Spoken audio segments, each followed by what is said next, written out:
Hello, everybody out there. Eagle Eye crew. Chill out zone. Everybody out there. Chill out zone tonight with fervent heat. Ladies. Chill out zone, everybody out there. Chill out zone tonight with fervent heat. Ladies' night. And I'm excited. Wow. It's been a trip. It's been a journey, and now we're here. We've got a great show tonight. Again, ladies' night. It's going to be bumping. It's going to be hot. We got the ladies in the nest. Real quick before we get started here, I'll do the house cleaning. Give a shout out to our Melted Reality Mark. Check out his channel. Please like, share, subscribe. Tartarian Meltdown with Geological. Again, please like, share, subscribe. Great information, great stuff, excellent evidence. And Melted Red Brick University. Click the link on the bottom for PayPal. Donate if you can. Everything is grateful. We're grateful for that. And then Domestic Truth Seeker Jen, which is here.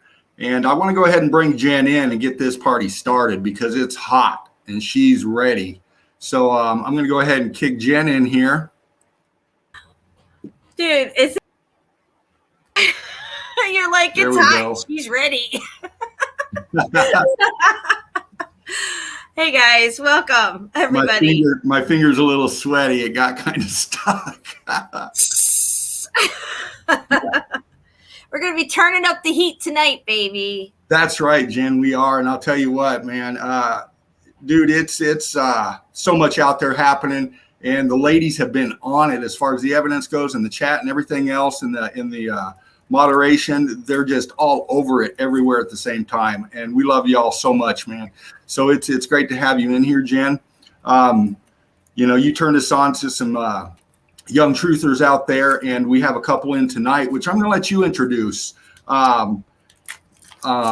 It's brilliant to see this kind of attention, that we need on this topic, and to spread the word to the youth and to educate them is what we have to do because they carry on the message. And another thing too is that when you have the younger crowd waking up to this, it's easier for them to talk to their own peer group. Their age group and stuff. It's easier for them because Steve, my co-host on my show, I started co-hosting with him when he was 24. He's 26 now. So we've been at it 2 years now, and he's woken up a lot of his friends and stuff. Right. Where it seems to be, that'll be a lot easier. We bring in more people with young minds. They'll be able to go out into their age groups and start waking people up, and then it'll get younger and younger. See, they get our kids at day one in school, that Globe's waiting for them. His story's all ready to go, and the textbooks are all printed up and looking pretty with pictures and stuff. And this is what they teach us. And then, of course, you have geology class where they teach you all these geological features or natural tectonic plates and all this displacement of whatever heat. And it's just, we're just indoctrinated right into it. And so I'm working on my peer group, my age group, and then, meeting Shelby at Flatfest, Young Love. I've talked to her many times in the chat, and we're going to bring her in here in a minute. To see how awake and just open to it she was. She picked right up on it. She took to it like a duck to water, pretty much. I'm like, look at you. You're on your way to being a full-blown meltologist here when we were in Spartan. It was great. And so she sees it. And it really, literally, when you see it, you can't unsee it. Yeah. If you just get somebody else to see it, it's easier to show them this than flat Earth, actually, I think. I do too. Yeah. So, and it's fun. It's really cool to see the look on their face when they see it. Oh, yeah. Yeah, that's it. It's that light. Like I said before, guys, it only took me 2 videos. 2 videos, not even 2, 1.5, really. And I knew it. I got it. It was like, holy shit. Okay. And then I got to rethink everything I ever thought about. The things around me, the places I've been to DeSoto Caverns and Mount Shihab millions of times, and then going with new eyes. It's like I was never there before in my life. And it was like, holy crap. The evidence is like that. It grips you, and, you just want more. You want more. You got some more. Yeah. Real quick before we get rolling, I'm just going to give some shout outs here to the Eagle Eye crew. Mark, our Melted Realities out there. We got Big Al in the house. We got Quantum in the house. Fred, how you doing out there? Holistic Media's in the house. Eli, Aldous, Big Al. Let's see who else we got. Quantum, of course. Quantum. Chief Joseph is here in the nest. Right on. Yeah, there's a bunch of you there everywhere. Let's just get this kicked off, Jen. Let's get this kicked off. I'm going to go ahead and bring in Young Love and Tara. And, we want to meet you. We want to greet you. And we want to hear what you got to say about how you found us. And so I'm just going to go ahead and click these two ladies in. Young Love, 4020. How you doing, darling? Doing great. How are you guys? It's so great to be on here. I'm excited. Thank you, Jen, for all of this. I wouldn't be here if it weren't for you and your streams. So thank you. I love you, girl. I'm just so grateful you show up to my streams and you get it. You totally get it. Oh yeah, no doubt. Tara too. Hello, sweetheart. Hi. Hi. How you guys doing? Doing great. Good. How are you? Doing good. So, Jen, go ahead and start off with these ladies if you'd like. I'm going to control things here, as you know. I'm feeling my way out here, clicking buttons, reading chat, doing this and that. But the flow of the show, I want you ladies to take it. I do. I want to see what you are. I want to see what you got. Show your evidence. Let us know who you are. So, Jen, feel free. Okay, so I really only picked up on the melted building stuff. It was like mid last year sometime.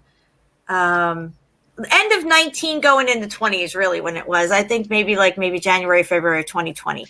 And I happened upon, a certain redheads channel and started watching to see what the heck this guy was ranting and raving about. And literally I was just like, just coming out of the mud flood stuff. I was kind of still in mud flood, and people use different terms for all this stuff, building, ash flood, mud flood, whatever you want to call it. Shit got covered up, by stuff that wasn't there before. It flowed in, it seems, with the meltifications that was taking place at the time. So, right. I get on this and I start to see it and I'm like, holy shit, this guy's on to something.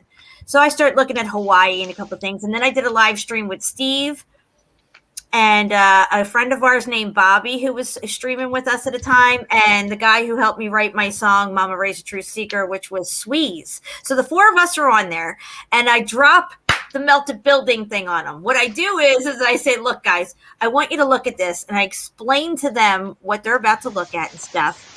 And they were not even expecting me to come out with this stuff at all. I just kind of threw it out there and see if it would stick. And they got it. That show, I blew their mind. And ever since then, we've been on this whole old world tech kind of, grid meltdown thing and everything like that. And it's been a crazy ride, but it's a huge part of the awakening process when you start to wake up to all the lies. I said 2 years ago, we've been lied to on levels we haven't even imagined yet. We can't even imagine yet. And then a year later, I come upon this melted building thing. Who knows what we're going to figure out next year? You know what I mean? It's just absolutely incredible time to be here and experiencing all this. And I'm so grateful to have, be in the lady company of these beautiful ladies here. Young Love, how old are you again? 22. 22 years old. That's awesome. Yes. Now, have you had any success talking to people in your age group about any of this stuff? Have you shown any of your friends? Honestly, I really don't even associate with people my age. It's mostly people older than me. I guess you could say I'm an old soul. Mm-hmm. People my age are just wouldn't even be interested, really, I think, in this stuff. They're more interested in their social media image and all the, they're ready trendy for the metaverse, basically. They're primed and ready for it. So I have better luck with people who are older than me for sure. And I have tried reaching out, but it's just, if you don't have if you can't see things with a spiritual outlook, you can't really grasp a lot of these things. And a lot of the people I've talked to really don't have that aspect in them.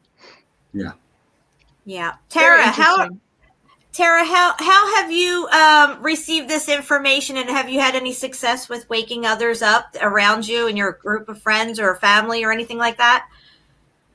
Well, I came across the same redheaded character that you came across. And I started off there. Yeah. And then I did some research on my own, did some boots on the ground research.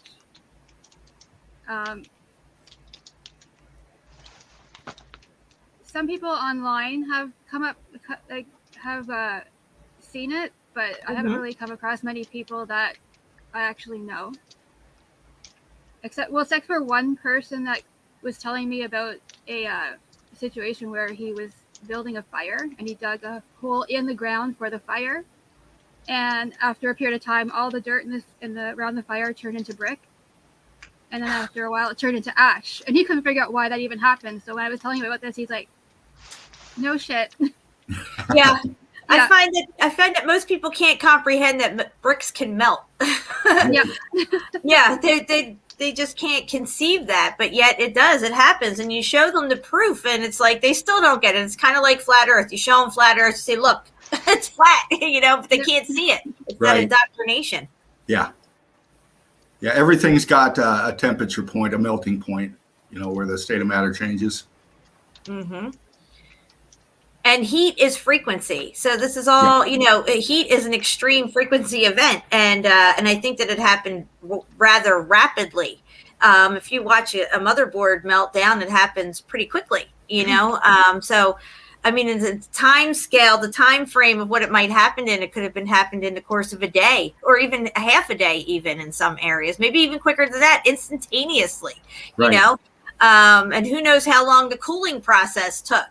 But clearly things solidified mid-melt. You could see it everywhere. The drip is just stopped, So, and the evidence is just all around us. It's overwhelming. That's, it's everywhere. And that's some of my favorite evidence as well, is how it's all like, it's on a motherboard. There's no doubt about it because of the way the things are laid.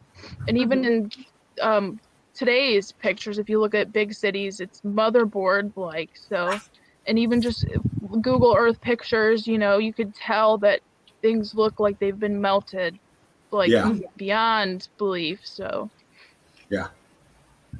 Yeah, and I find it interesting that in the Bible, it does say that God melted the earth like wax. Why would it even say something like that in there if it couldn't be done? You know what I mean? Now, I'm not saying that is the X Factor event. It may have been part of the X Factor event, or maybe it is a sign of what took place in the past. But I mean, just the fact that statement is in the Bible, that God melted the earth like wax. I mean, there you go. Cool, right? Exactly. And when you look around, that's exactly what a lot of this looks like. That's one of the oldest books out there. It's one of the first books that was printed. And I'm just saying, if you're looking for the X Factor out there somewhere buried in his story, I found it there, at least, a description that we describe it today. Shit looks melted. It says it, God melted the earth like wax. I mean, you know what I mean? You just connect those dots there. But there's some people that, dismiss the Bible, whatever, that's fine. But either way you slice it, shit's melted. So. Yeah. Somewhere in the history it happened, and somewhere, and I should say, I'm tired of saying history. I really am. It's a facade, it's a lie, it's an indoctrination. It's all about our story. Yes, exactly. And we need to examine our story, figure out what that is, and start writing our story from this point forward, and just completely throw out his story, because we know who he is, and it's his story, it's not ours. He's the great deceiver. He deceiveth the whole world. He deceived us for practically all of our lives. I only woke up to flat earth at 45 years old. I'm 51 right now. I'll be 52 in January. So, I've been asleep to a lot of things, and I thought I was pretty awake up till 45 about a lot of things, but I still knew I had a lot more to go. I just didn't know what it was until they came to me, and they flowed to you. When you're in line with truth and you're on that narrow path of truth, you can't help but come across these truths. You're going to get led right to it if you stay on that path and you're true to it. Exactly. And this reality is so strange. We see all the melted, the melted buildings they call mountains. The terrain is all melted. And you know, that's amazing. And then we can walk downtown. You take any town and you can walk downtown and you can find evidence of melted red brick. You know, just right down here across the street from where I'm at, there's this huge warehouse that's red brick and they painted it. But I see the sunk-in windows and doors at the bottom. I see the texture of the bricks underneath, you know, through the paint, and you can tell it's been heat damaged. So, you know, the evidence is right under our feet and right around the corner in a lot of places. You know, it's just we haven't paid attention to them, but it's there. Yeah. Oh yeah, and it's everywhere for sure. Yeah. Even near where I live, the Great Lakes, Lake Superior has a lot of evidence. It's called pictured rocks. I have some pictures to share later tonight. So it's incredible. I couldn't even believe my eyes. I'm like, I have to go there. Whenever summer comes around, I'm definitely going to do boots on the ground work. No doubt. I'm super excited for it. It's because it's like, I don't know, you explore the world at the same time, but then seeing it through different eyes, it's just like an amazing gift we've all been granted, I feel. Yeah. Yes. Yeah. And then you start to realize all these ancient sites aren't so ancient. All these underground, 13 levels down, carved out structures, they're just the rest of the building that's underground.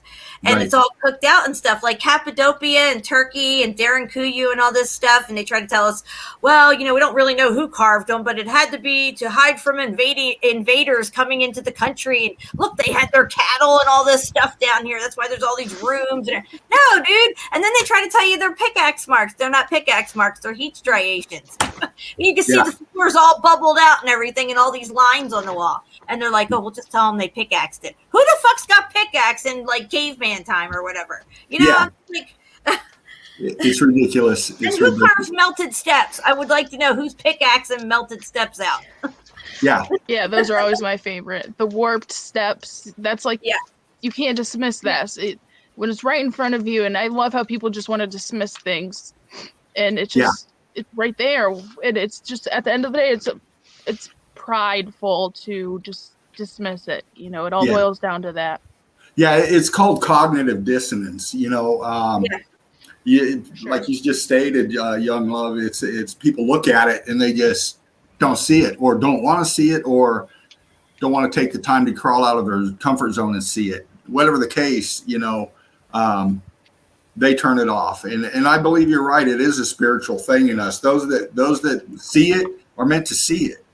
You know, it's like a calling almost, and those that don't, it's truly aggravating because you know it's the people around us in our lives are the ones that have the cognitive dissonance. You know, the ones closest to us that we want so much to show and so much to understand it. But they shut it off and actually, you know, shun us. And it's just part of what we have to deal with. It's the way we have to carry for this truth. Yeah, I like to say there's a truther in every family, and I'm the truther in mine. And it goes across the board with the cognitive dissonance. When you discover something new and interesting and fantastical or whatever, the first people you want to share it with are the people who are closest to you, and it's usually your family and friends. Yeah. And they're usually the ones that try to shoot you down right off the bat. It always works out that way for all the truthers. It's very rare that there's more than one truther in a family, and it's usually very rare that the first people you go to totally get what you're saying and are on board, and you can actually conversate about this stuff. Usually it's, I don't want to hear it. I don't want to talk about it. I told you I don't want to talk about this all the time. For me, that was all I wanted to talk about, whether it's melted buildings now or 9/11 back then, 16 years ago for me. I'm very passionate about it. And this it's that important because we've been living a lie all this time. And it's important for us to wake up from this lie and really start to see the world with the eyes that we were meant to see it with, because we've had blinders on all this time. But people don't want to talk about it. They're more interested in Christmas. They're more interested in his story or the current story, narrative, whatever's happening. And it can be very frustrating because it's hard to go outside of your circle, your comfort zone, and try to reach out and find people who are like-minded like you, especially all these people who aren't on YouTube and really don't do Facebook or whatever in groups and stuff. There's probably a lot of people out there that maybe don't know about melted buildings yet, but maybe know about a lot of other things like Mandela effect or flat earth or whatever, and have nobody to talk to. Right. And I really feel for those people because I know they're out there, and there's a lot of closet truthers out there who know the truth and don't say anything and have to hold it all in and stuff. I've come across a few people here and there who'll be like, yeah, I know exactly what you're saying, but they won't come out of their shell. And some of them, I think a lot of us are here to be vocal, and some of us are here just to be the witnesses. I think we're all witnesses to a certain extent. We're witnessing his lies. We're witnessing the truth coming upon us and trying to bring it out and tell everybody that the truth is here. And look, this is what it is. But at the same time, it's like people just want to they kind of recoil when you bring the truth to them. And it's like, you turn into the crazy person, or, oh, that's all she wants to talk about and all this stuff. And it's very interesting. You bring a lot of these, go ahead. When you bring a lot of these truths to these people, it changes your entire view on how everything works, They have to rethink everything they've ever thought. And that's too much for them to do. They have to literally rethink everything. And that's, I think, where we kind of have to take a breath and take it slow with them. It is such a paradigm shifting thing to realize. So, dropping that big bomb on people just right off the hat, maybe sitting down at a restaurant is a little too much, It's kind of like you got to wean them into it. You got to show them something that makes them take a double look at it, and then that's where you can work your way. Yeah. I always make sure to feel people out too. Make sure I feel people out and see what they're interested in and like little hints and stuff. And most of the time, I don't know, it's just like, I feel like I'm the one, and that's why I'm always on these streams and stuff, because I feel like this community is what has kept me sane through all of this, all these gatherings and such. So. Well, bless your heart, hon. Yeah, you're with family, and you, Tara, Jen, all the ladies out there in the nest, all the Eagle Eye crew, all the gents. We're all one family. It's all one love, and we're all inclusive. There's no bashing people. All opinions are welcome. It's just that they got to be thought out and educated opinions here. This is a university level forum, and a lot of other chans out there, they're loaded with people that are like the picks but aren't really into the topic as much, and we kind of weed those people out before they even get in here. And it's refreshing to see ladies like you coming in with solid evidence, coming in with the right understanding of meltology. It's very important to carry this message in the right direction that we're trying to take it. Yeah, and I think the more eyes that we have on this situation, the better off we'll be with figuring it out and what happened maybe and stuff, to brainstorm it amongst each other, because they're never going to tell us, guys. They know exactly what happened. They know when it happened. They rewrote his story. They rewrote our story and named it his story. Okay. So they know, and they're never going to tell us. They're never going to tell us the true dimensions of the plane that we're on. They're not going to tell us about the dome and what's beyond the ice wall. They're not going to tell us, when this X Factor event happened and where's all the tech at and all this stuff like that.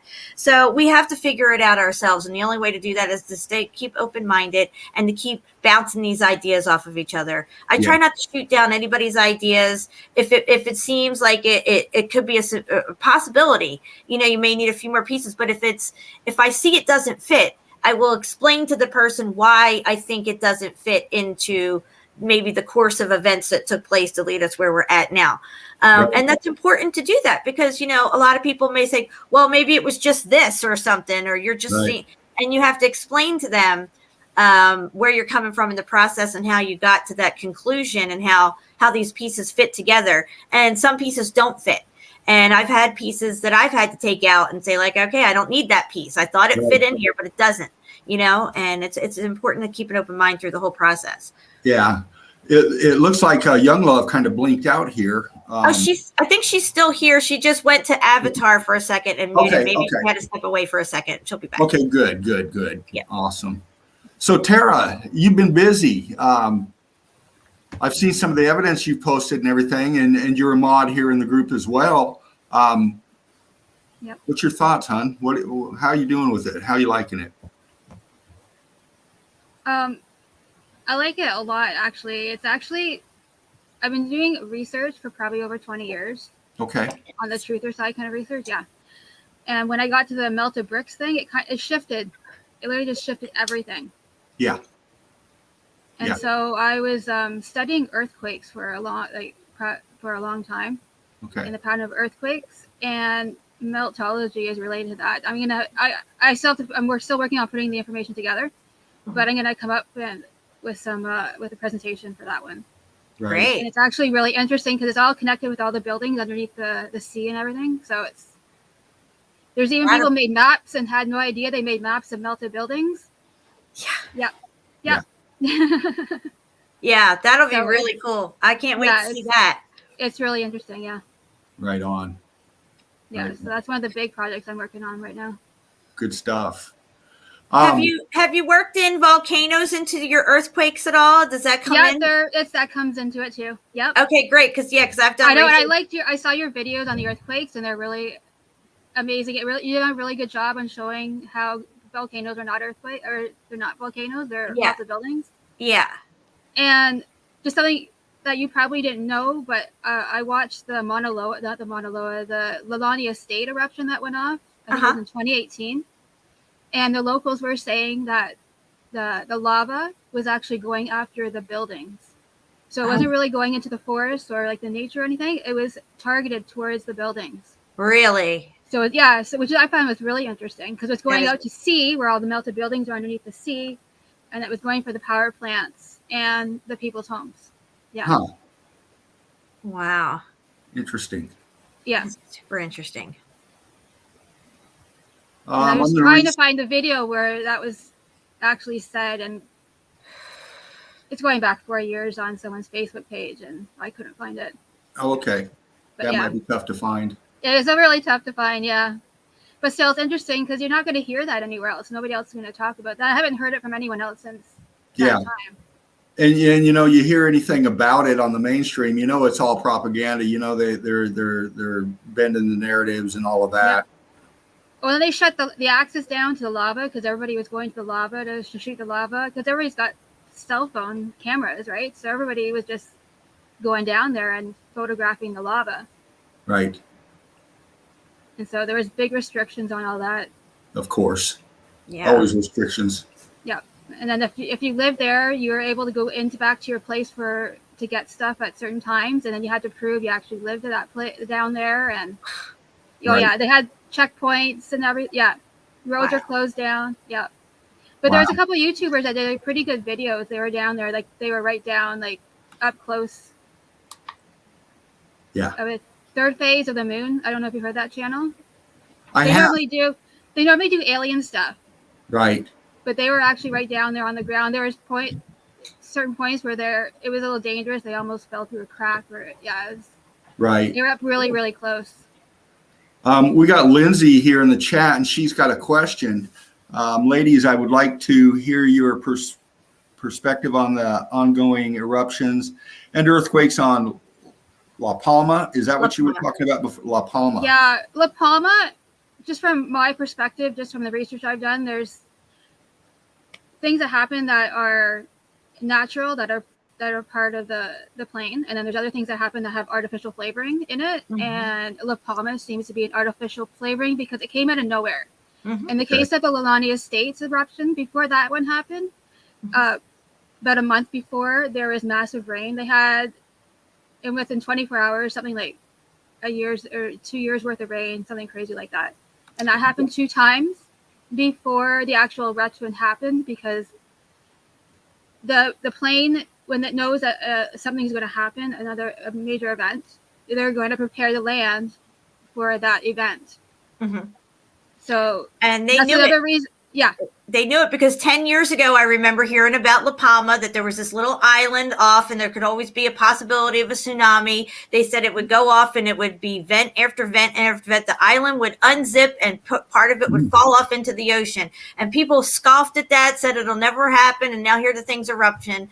If you look at the earthquake zone map on La Palma, it's a complete grid system on it. If you see, it's being manipulated. They're causing these things to happen. and and a lot of the earthquakes as well. I know that there's certain dynamics underneath of our plane that are working on their own, but they do have these type of frequency capabilities to create underwater tsunamis. They have tsunami bombs, actually, or they could create earthquakes in places that they already know are unstable, and all they got to do is just tap it a few times with some frequencies, and boom, shit happens.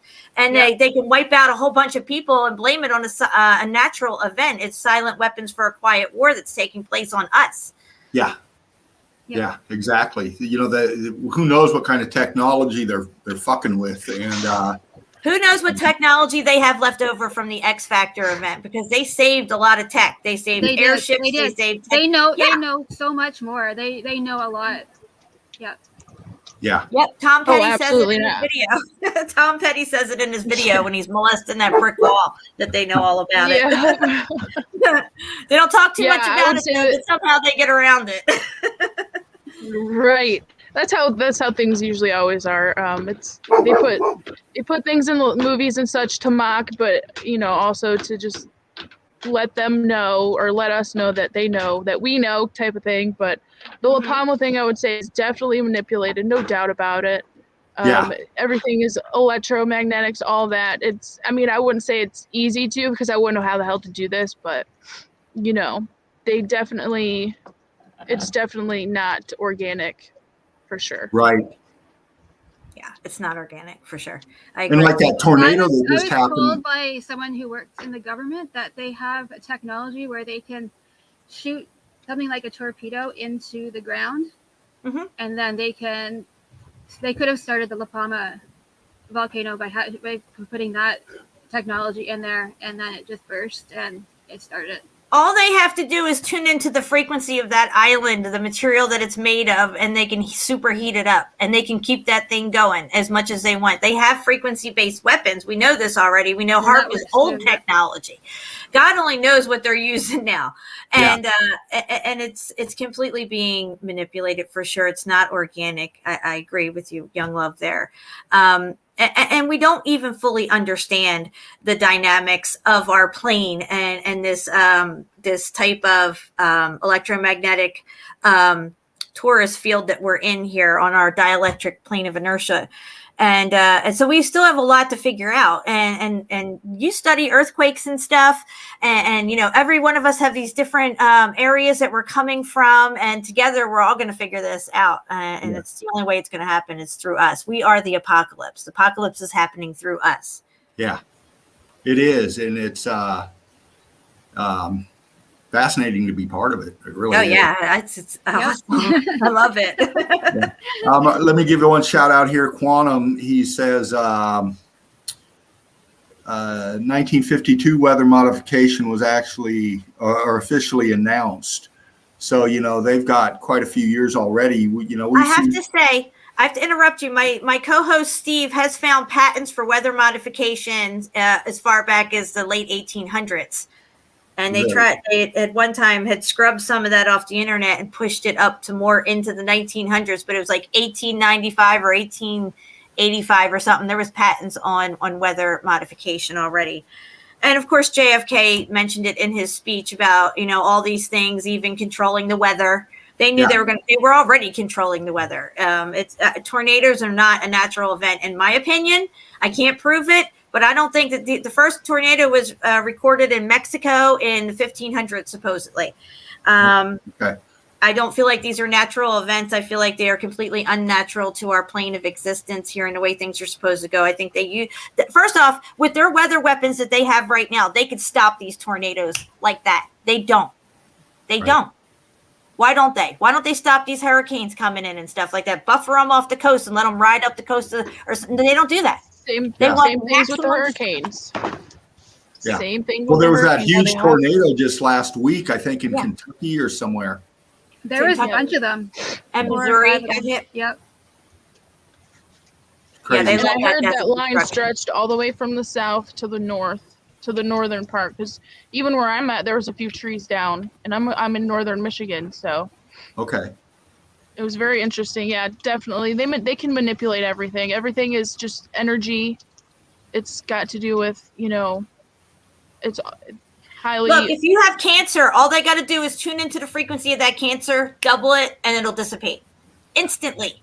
Instantaneously. There's a Royal Raven Ray frequency machine. They'll never give you that. They'd rather take all your money, radiate your ass, and you're going to die anyway. You know what I mean? It's just, they have us doing everything completely ass backwards. Yeah. Yeah, it's criminal. It's completely criminal. And, you know, it's up to us to change this. It's up to us to bring the truth out. It's up to us to, you know, bring meltology forward, because that's the catalyst. I believe it. I really do, because that is so blatant, in your face. Yeah. Proof that it's the house of cards. It's taking that one out that's going to bring it all down. I really believe that, you know, but so much interesting stuff in there. Jen, if you guys, I'd like to kick off with some evidence. You know, any of you can go first, but before you do, just when you do, just take your time. Okay. No rush here. Really want you to break it down for us. Describe what you're seeing, break down the terminology, and let's see what you got. All right, I'm going to request, oh, sorry, I didn't mean to do that. I'm going to request a screen share. Okay. Let me do this.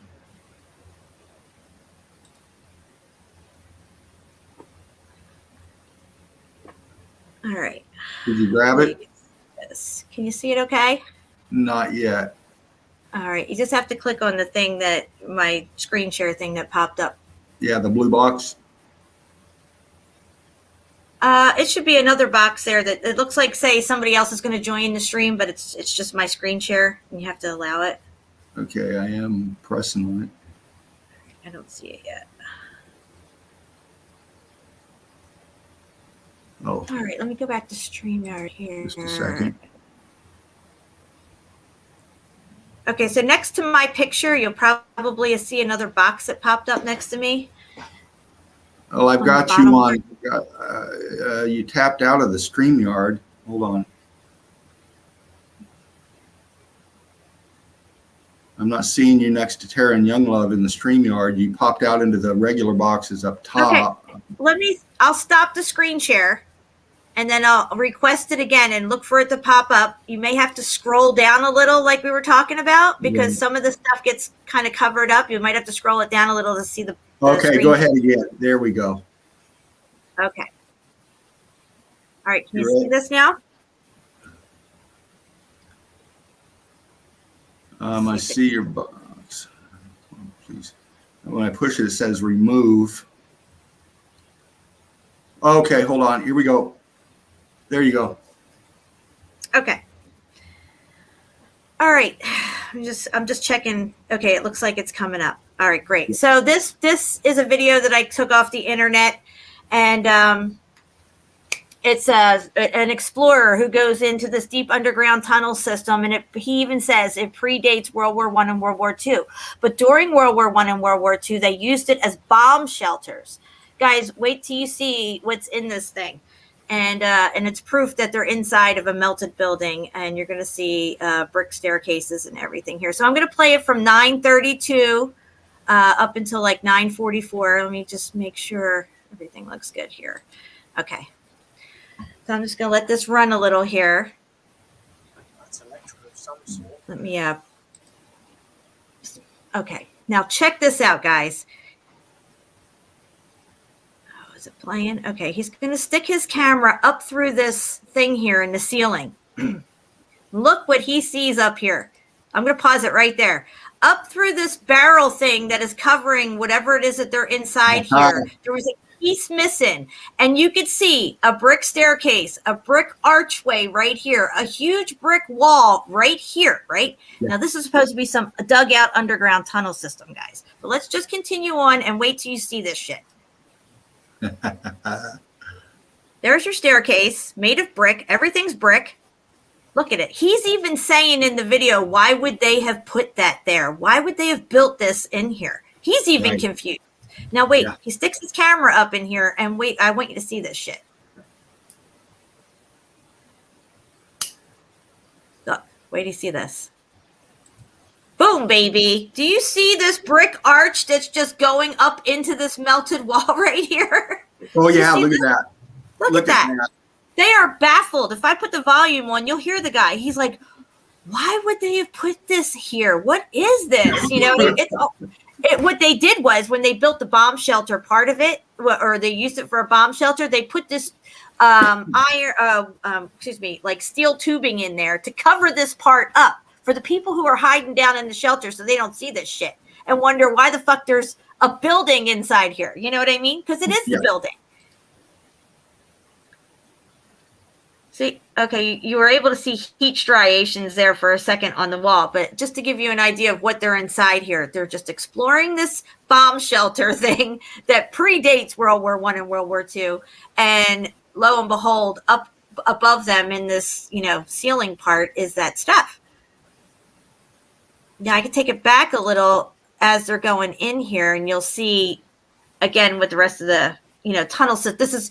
To them, they say this is all carved out. Clearly not. This is just cooked out brick walls, right?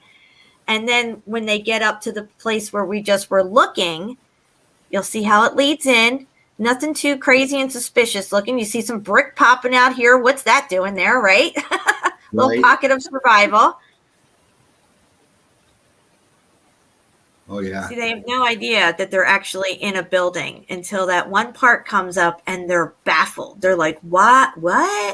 Here's another staircase. Let's pause it right here. Another staircase going up to the thing. It looks like this railing may have fell off or popped off the wall or something. This is a staircase going up to a brick wall right here. Look at it. Boom. Wow. They're like, what's going on there? Look at that. Look at the texturing and the melt on the side of that. Mm-hmm.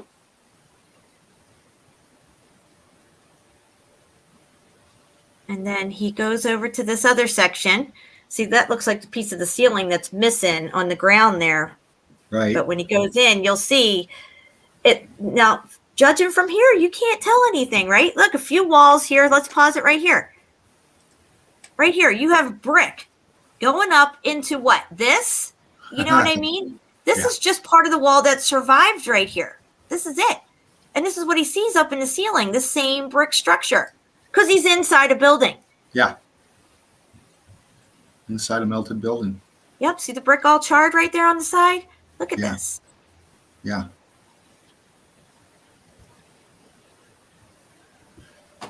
Tara and Young Love, if you see something, jump right in. Don't be bashful.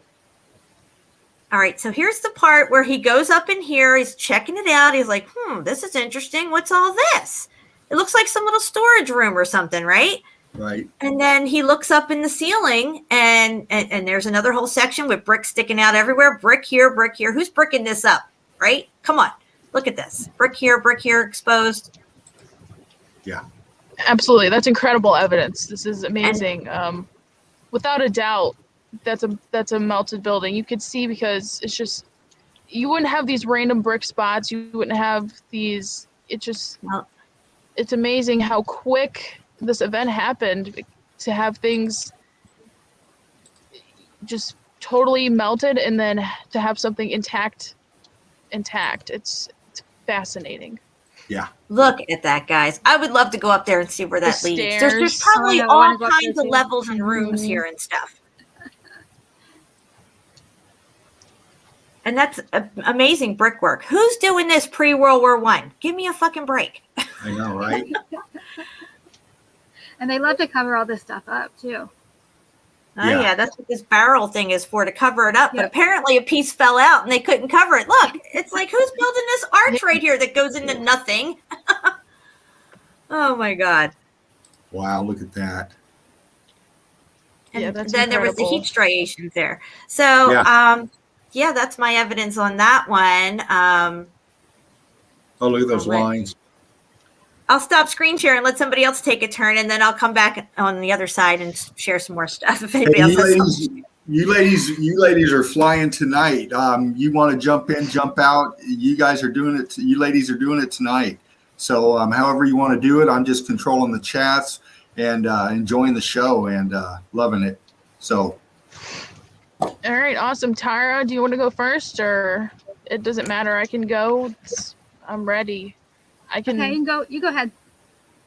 Okay, awesome. All right, this is my first time screen sharing, so be Okay. patient. Oh, yeah. Okay. Here we go. Hold on here. Let me get over here.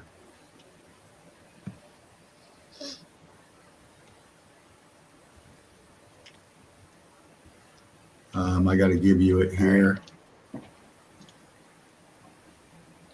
Let's see here.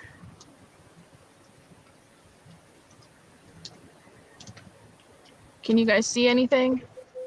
Not yet. Did you, when you went to screen share, did you bump your image to 100%?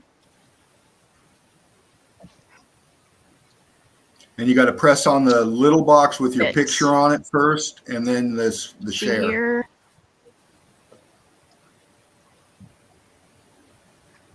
Okay.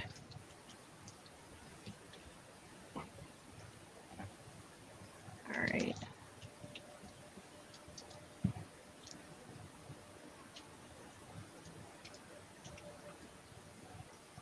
All right, are we sharing now? Not yet. Not seeing it. Do you have to scroll down again to see her box? I'm doing that. Okay, hold on, young love. Hold on, hon. There you go. You're in. All right. Boom, baby. Sharing. Awesome. All right. So this is where I live, near Lake Superior. I'm so excited. This is the first time I've ever screen shared. All right. Let's hope technology will work in my favor today. Well, bless your heart, sweetheart. I feel you. It was real rough for me starting out, and you're doing a hell of a lot better than I did. Okay. Just take your time and my have computer, fun. it is cold out here, and I am sitting outside, so. All right, awesome. All right, it's coming up slowly but surely. Okay. Shoot it, I feel so bad. All right, here we go. Ooh. This is Lake Superior.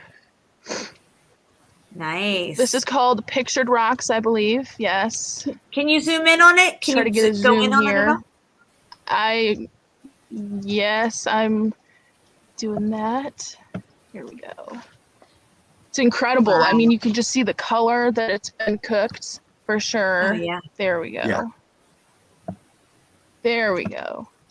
Wow. Yeah, All that's of this really here good. is just the right color. I can't wait to go actually do boots on the ground. I'm super excited, but all the brick lines all over here. Uh-huh. All of this. It's just fascinating. And that's in the Great Lake area? I always love to see the trees I'm going to do my fervent heat impression. Yes, the Great Lakes. My fervent heat impression. I'm glad you got yours because Baby Eagle took off with mine and I can't find it.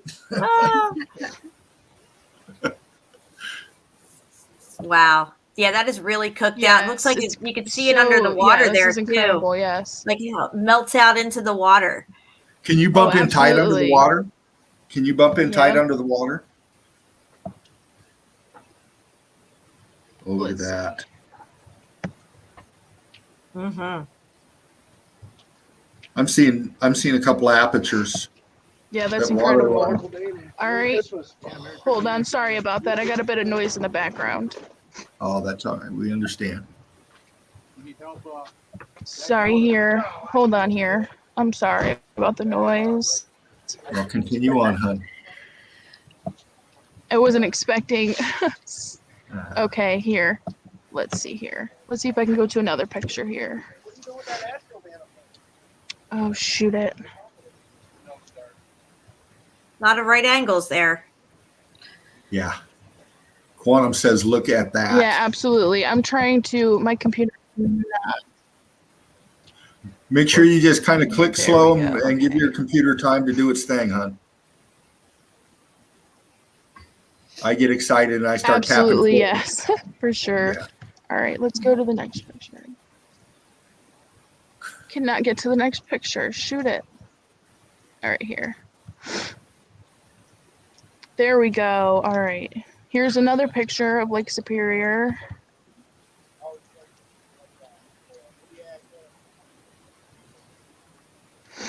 Yeah, it's incredible. I can't wait to go there and get my own footage, actual Right. video, because you can get so much more in video than you can just pictures. But Yeah. You need a drone, girl. That would be good for Lake Superior. You could drone footage, all that stuff. Yeah, that would be neat. Oh, Drones are absolutely. awesome. Yeah. That's what I'm getting next to drone. Here is some Lake Superior. I'll zoom in a bit here. The arch, the Wow. arches. I love seeing that. Yeah. And just you can tell by the way it looks. It's Yeah. definitely cooked out for sure. Bam, bam, bam. In the background here. Yep. And even back here, there's arches. Oh, yeah. I see that low You can arch see- back there. Yeah. Yeah. Let me get my magnifying glass out. Here, I'll for try that to one. zoom in a bit more. Oh, yeah. I see it.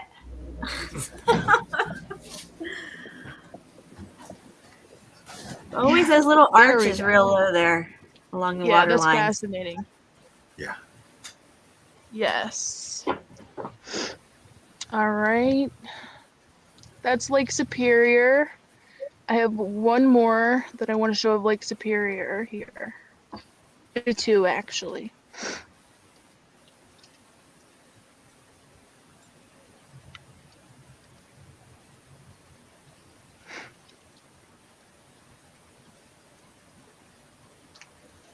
Yeah, they tell us that all this is natural. You know, geologists have their millions of years to form scenarios. Yeah. It's all ridiculous. Yeah, I always love the hearing Great that. Lakes That's my is really favorite interesting. part. Is Yeah, the millions of years. Yeah.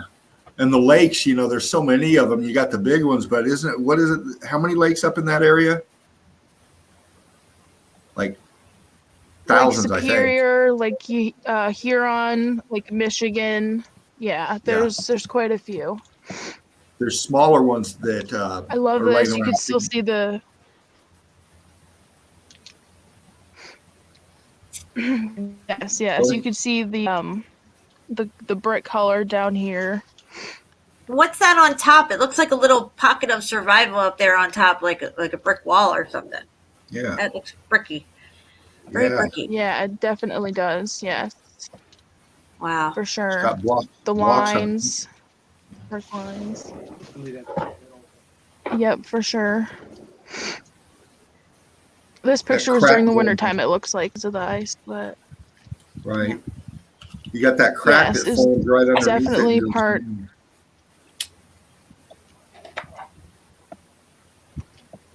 yep. And here is like could have been possibly a window or something, an opening Door or for something. sure. Yep. Yep. Absolutely. A door all day. Yep. Yeah. And obviously Wow. this goes down further, even I'm sure under the sand and the dirt. Yeah. Yeah, you can see it underwater. Obviously, it Yeah. does, for sure. You start hitting brick ash Yep, and then it all of goes down this. into it. Yes. Mhm. Smushing out a bit. All right, and then one more picture.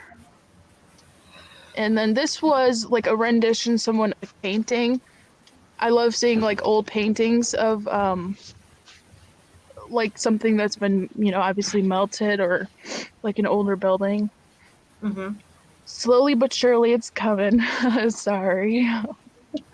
This computer is Okay. so slow. I didn't realize when it comes to screen sharing and such, it's a slower computer, so.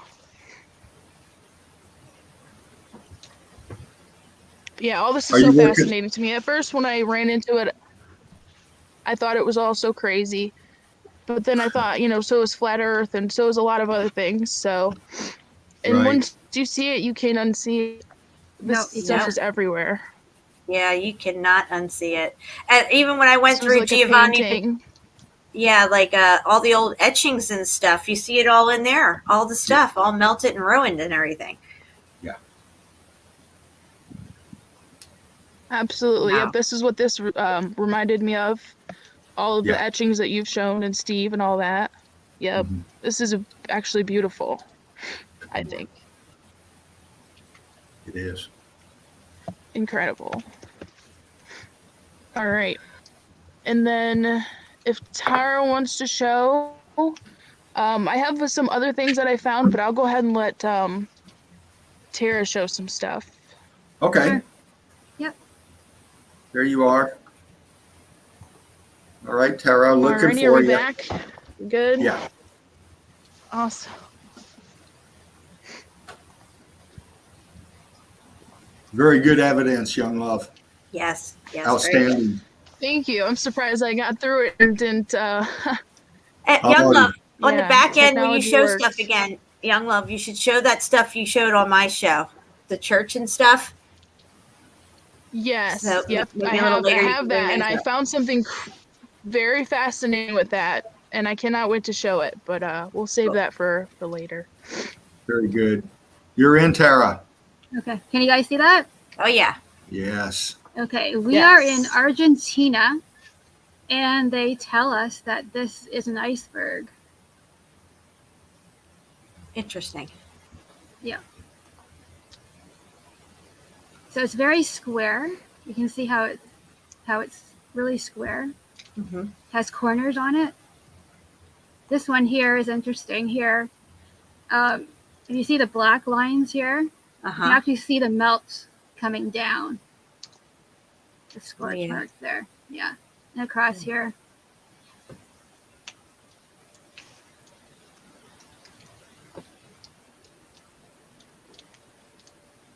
I know we've been covering a lot of icebergs lately on this live stream, but I just saw this some of the stuff that was a little different that hadn't been shown yet. So Right. I got to admit, the whole iceberg thing's new to me. I haven't looked at any of it, so it's this really interesting aspect to this whole thing. If maybe one of you can explain the whole theory on it. I know Mark's been covering it, and I've been kind of really busy lately, so I haven't gotten to watch the videos. But if you can give me a little crash course in all this, what do you think happened here? well, from the evidence that's been shown, what I get from it is that there are some icebergs that are really icebergs, but then there are some icebergs that are actually melted buildings. So they're just covered in ice, but they're calling them icebergs. And so you can see in this one here, you can see a little bit how it could be a melted building, because you can see like if you imagine it without the ice on it, to me, it just looked like it would be a melted building, because you could just see all the red brick all clumped up in here. And Can you zoom in on it about center pick? just check here. I'm just wanting to look at those lines going down right there. Yeah, just tighten up on it real, like in the middle if you can. So do you think that they've covered these things with ice, or somehow from the X Factor event they have just crystallized and frozen in some way? Or how does this theory work? It's a working theory, clearly. I want to try to better understand it. On down in Antarctica, you mean the ice theory? Yeah. Yep. Yeah. Well, the evidence has showed, man, we really all kind of dove down there and got all kinds of great evidence. And what we're finding is everything that you're seeing here, everything that we've been investigating and showing evidence of for quite a while now, is the exact same thing you're seeing down there. It's just a lot of it, the evidence shows, is like a flash freeze. You have the same melt. You've got the same way arches appear and bend. You've got brick lines, same kind of brick lines that you can see, but they're like, it all depends on what the evidence is, whether it be like a glass kind of brick line, you see it embedded in the glass, or it be like an ice covered white kind of brick line. There's all these features. It's just flash frozen, as this picture shows right here. We see ghost apertures in a lot of the evidence that we've been investigating. You know what I mean by ghost apertures? You'll have an arch or a window or something, but right off to the side of it, or up above or above or below it, you'll have an imprint of an aperture that used to be there. It's Gotcha. different. Yeah, it's different than the surround. Just slightly real light, you can just make out the ghost apertures that used to be there. And we see that in Antarctica as well. In fact, it becomes a lot more apparent with the ice, as Mark pointed out. There's some of these evidence that we see that they're really cooked out white, like down in Africa and other places, Turkey. We see the same evidence down in Antarctica, and that cooked out material looks like snow or looks like ice. Mm-hmm. So we're learning how to distinguish those, with texturing that we see on the evidence and things like that to separate it from ice. So this is a learning field. We're just diving into this, and you're showing awesome evidence right there. Mm. If you got any more questions about it, I'll let you know what I've got. But until then, Tara, take over. Let's hear what you got.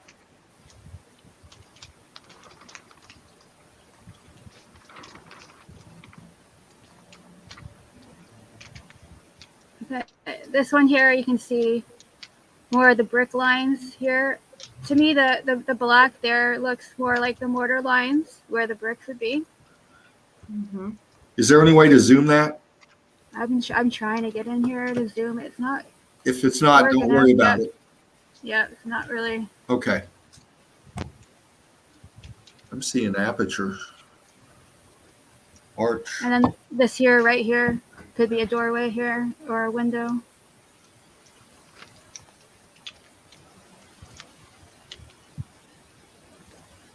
Also interesting too in the background where you have a mountain there. Yes. So that's a building as well. Mm-hmm. Yeah, all that is. Yeah.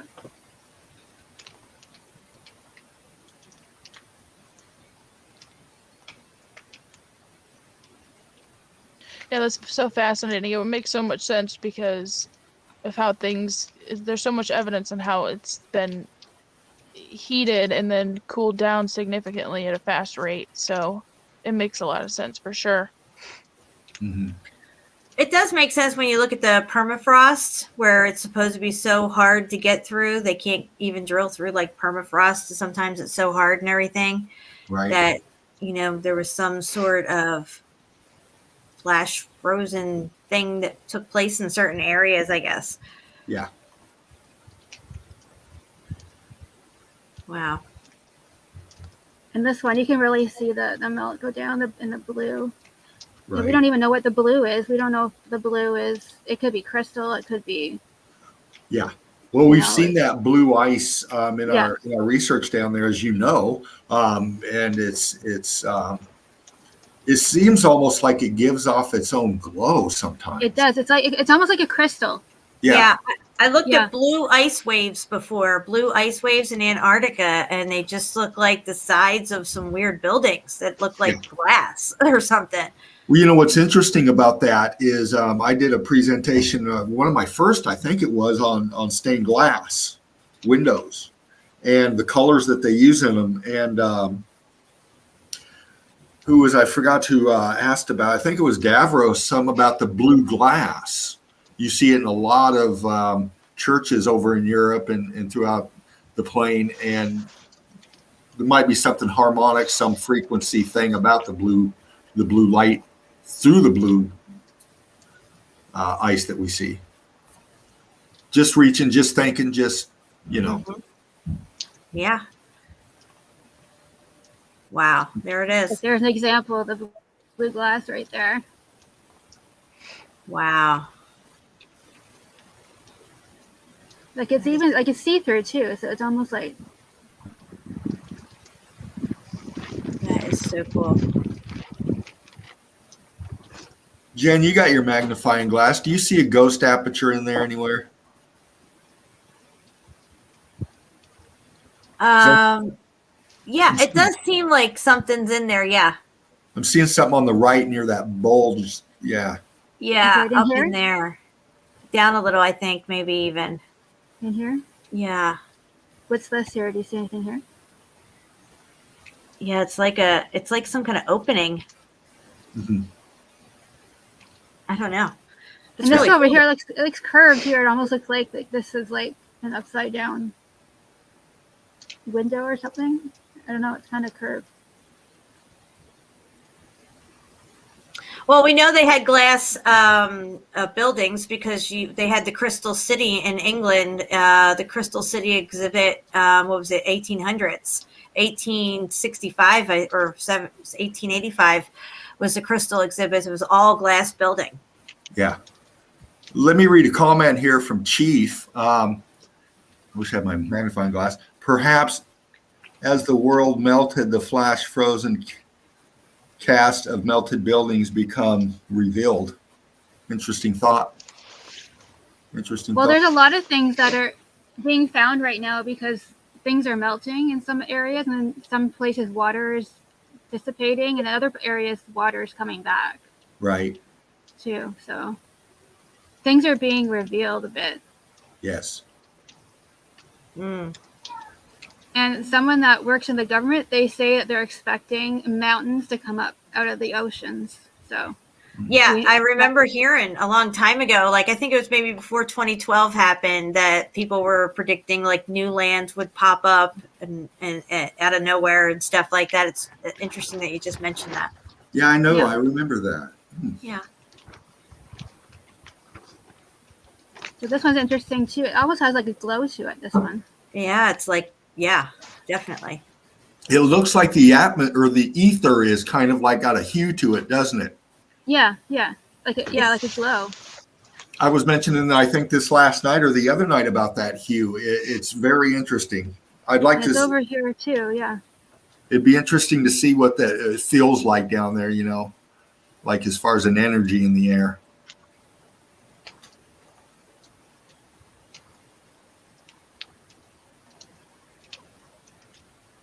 This one here looks like there's a little archway here. Oh, yeah. Oh, absolutely, yeah. Yeah.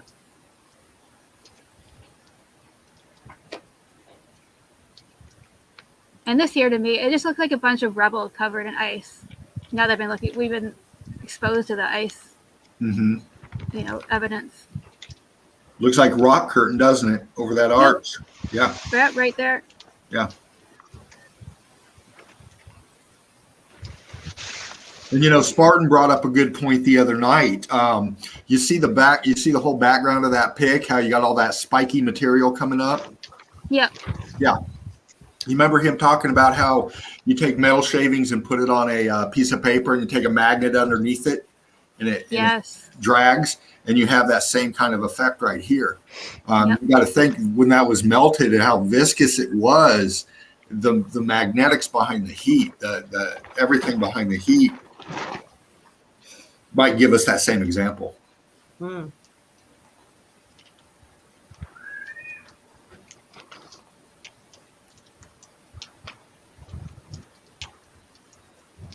Wow.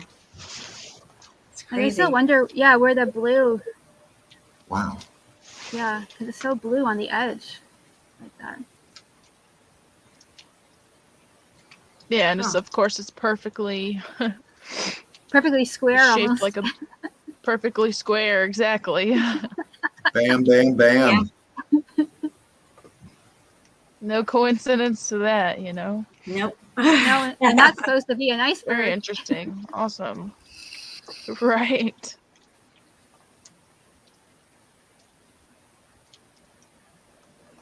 Wow. And this one, we got some melted building right beside the covered melted building in ice. Wow. Yeah, there's a little archway down here.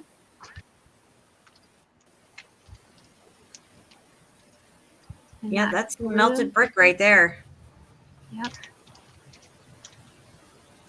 This here you can still see some of the red, the carbon-14 in it. Yeah, and a mortar line there too, and you see that all over, like up at Mount Cheeha. There's just mortar lines everywhere. Oh yeah, yeah.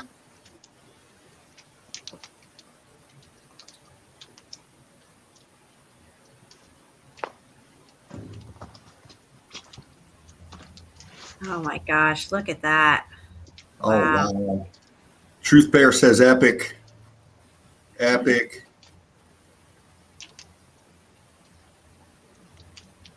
It's like it's like the ether itself is trapped in the ice. Yeah.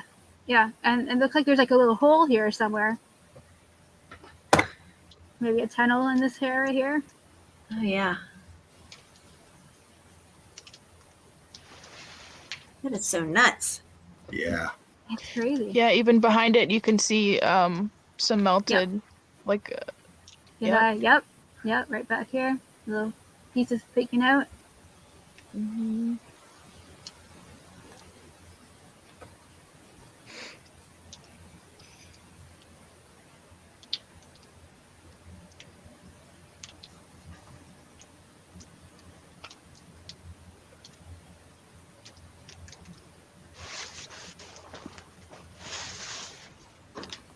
Very good picks. Outstanding evidence. Oh, thank you. Yeah, and despite things being really That's quick, okay. despite things being all melted and like destroyed in a way, there's still some type of beauty to it because we can see through a lot of the lies that they've been telling us for so long. Well, Right. exactly. And the blue color is just so vibrant. It's just so beautiful. Big Al says that blue is not ice. The blue's not ice? Yeah, that's Big Al. Okay. Does he know what it is? I'm just reading off comments, hon. We're still trying to figure that out, but I tend to agree with Big Al. Well, yeah, to me it looks more like a crystal kind of material. Yeah. Well, you got to thank the X factor and the kind of heat we're talking about here. We see these vast plains, they call them, that are flat and everything. Well, that was the leveling of the melt. And then you see these huge melted buildings just coming out, and you see the shape and the direction of the flow and everything. That amount of heat, and then you think flash frozen or in some way cooled down so fast that we get this kind of evidence right here. You have those two extreme differences colliding. Well, they found evidence too of flash frozen events. They found animals that have frozen, and they dug them up out of the ice, and their food is still in their mouth. Mm-hmm. They're not even digested or anything. They're still in the middle of chewing. Yeah. It's very interesting in this photo how the blue, I don't want to call it ice because at this point we don't know what it is, but how it goes, and there's the melted buildings on the side. It's almost like it was flowing at some point, and then it just like snapped, got froze. Right. Chazzle Dazzle says this is the result of electro freezing. Yeah. Stefan, a moderator that just come into the nest with us and everything, has vast experience in a lot of things like these things that we're talking about. And some of the research he's done is shown with the evidence of this happening. And, this is one thing that was brought up was an electro freeze. We know that electricity was huge in this X factor. The piezoelectric stuff that Stefan broke down with us, has to come into effect with this, what we're seeing in some way. But go on. I can get going sometimes. It's okay. I think we all can. Yeah, easy to do, isn't it? It's easy to do. It's easy to do.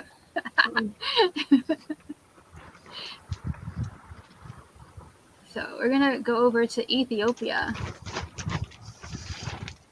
A little different. So this here, you can see some of the red. Now what I don't know is what this green is here in the water. Some of the yellow salt. I don't know if that's sulfur. I think we're still on the last pick, aren't we? Are you still on the ice one? Yes. Okay.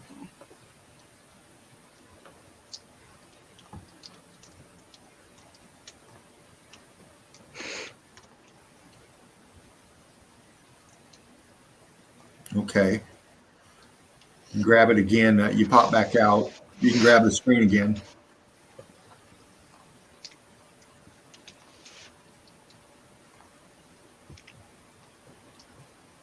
Okay, Tara, there you go, hon. See it now? Yes. Oh, yeah. There you go. Yeah, so there's a lot going on here. It looks like some place where there might be towers melted, and there's this yellow in the water. I don't know if that might be sulfur. Well, the thing is that we don't know what was inside these buildings. These buildings well, that's it. tech all within them and stuff, and then it's melding and mixing all together and everything. Yeah. And we don't know what chemical components they use either, because certain chemicals, when they're heated up, they change colors. Mm-hmm. So that's another factor to look into. Yeah. Wow. But yeah, this just like looks like a mess. And this one,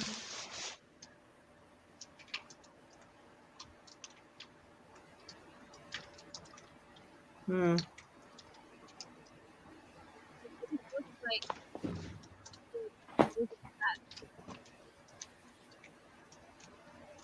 Wow.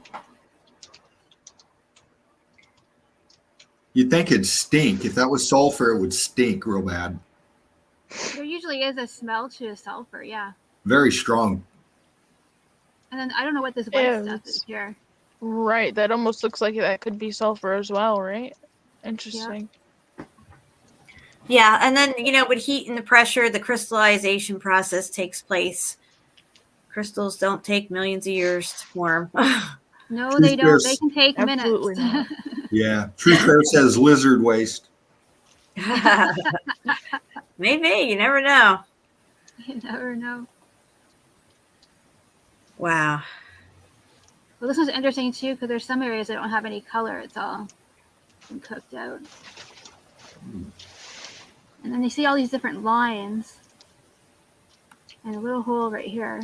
Mm-hmm.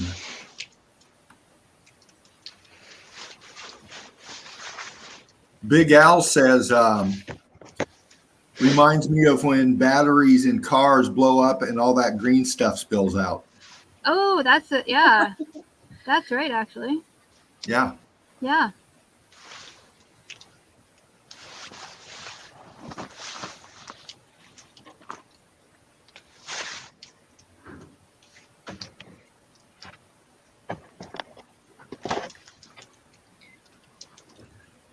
The chicken wing killer from Manila says, nice, Tara. Oh, thank you, chicken wing killer.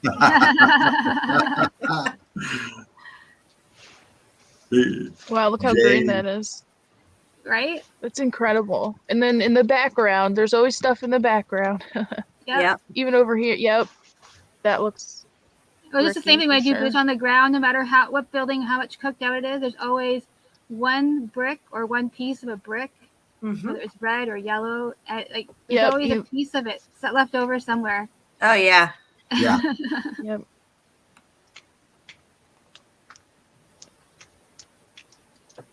Oh, this one's interesting with the colors here. A new one in the nest, coatic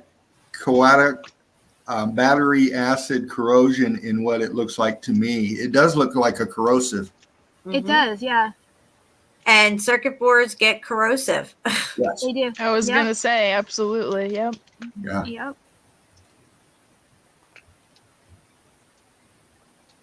A little bit of pancaking. Yeah, everybody's thinking corrosion in the chat. That sounds like it probably would be.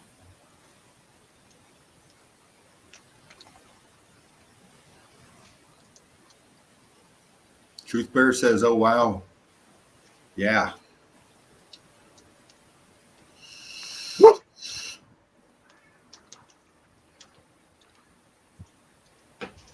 In this one here, you can really see the brick lines here. Oh, yeah.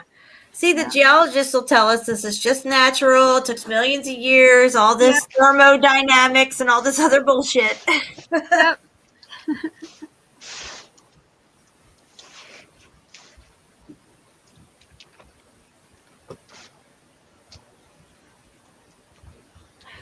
Wow.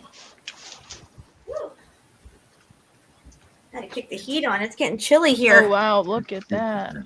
Oh, there's some mist over here, too.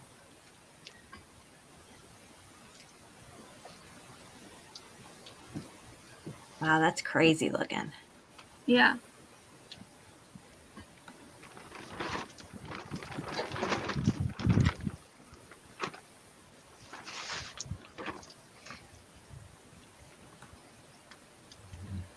Oh, wow. That's yellow. Look at that. Yeah. It's great. Like, it's the colors are just unreal. It was one of the things that attracted me to this. Are you able to zoom in on those pics? There you go. Can you tap in real tight down there? Let me see if it'll zoom out.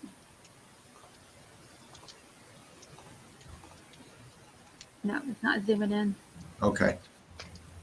I just see it looks like balloon rock blocking in that, that darker material floating in there. I'm not sure. Yeah.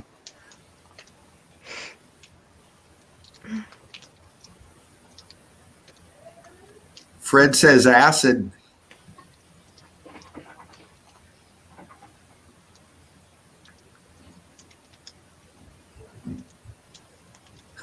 Eli says acid ate me once or twice.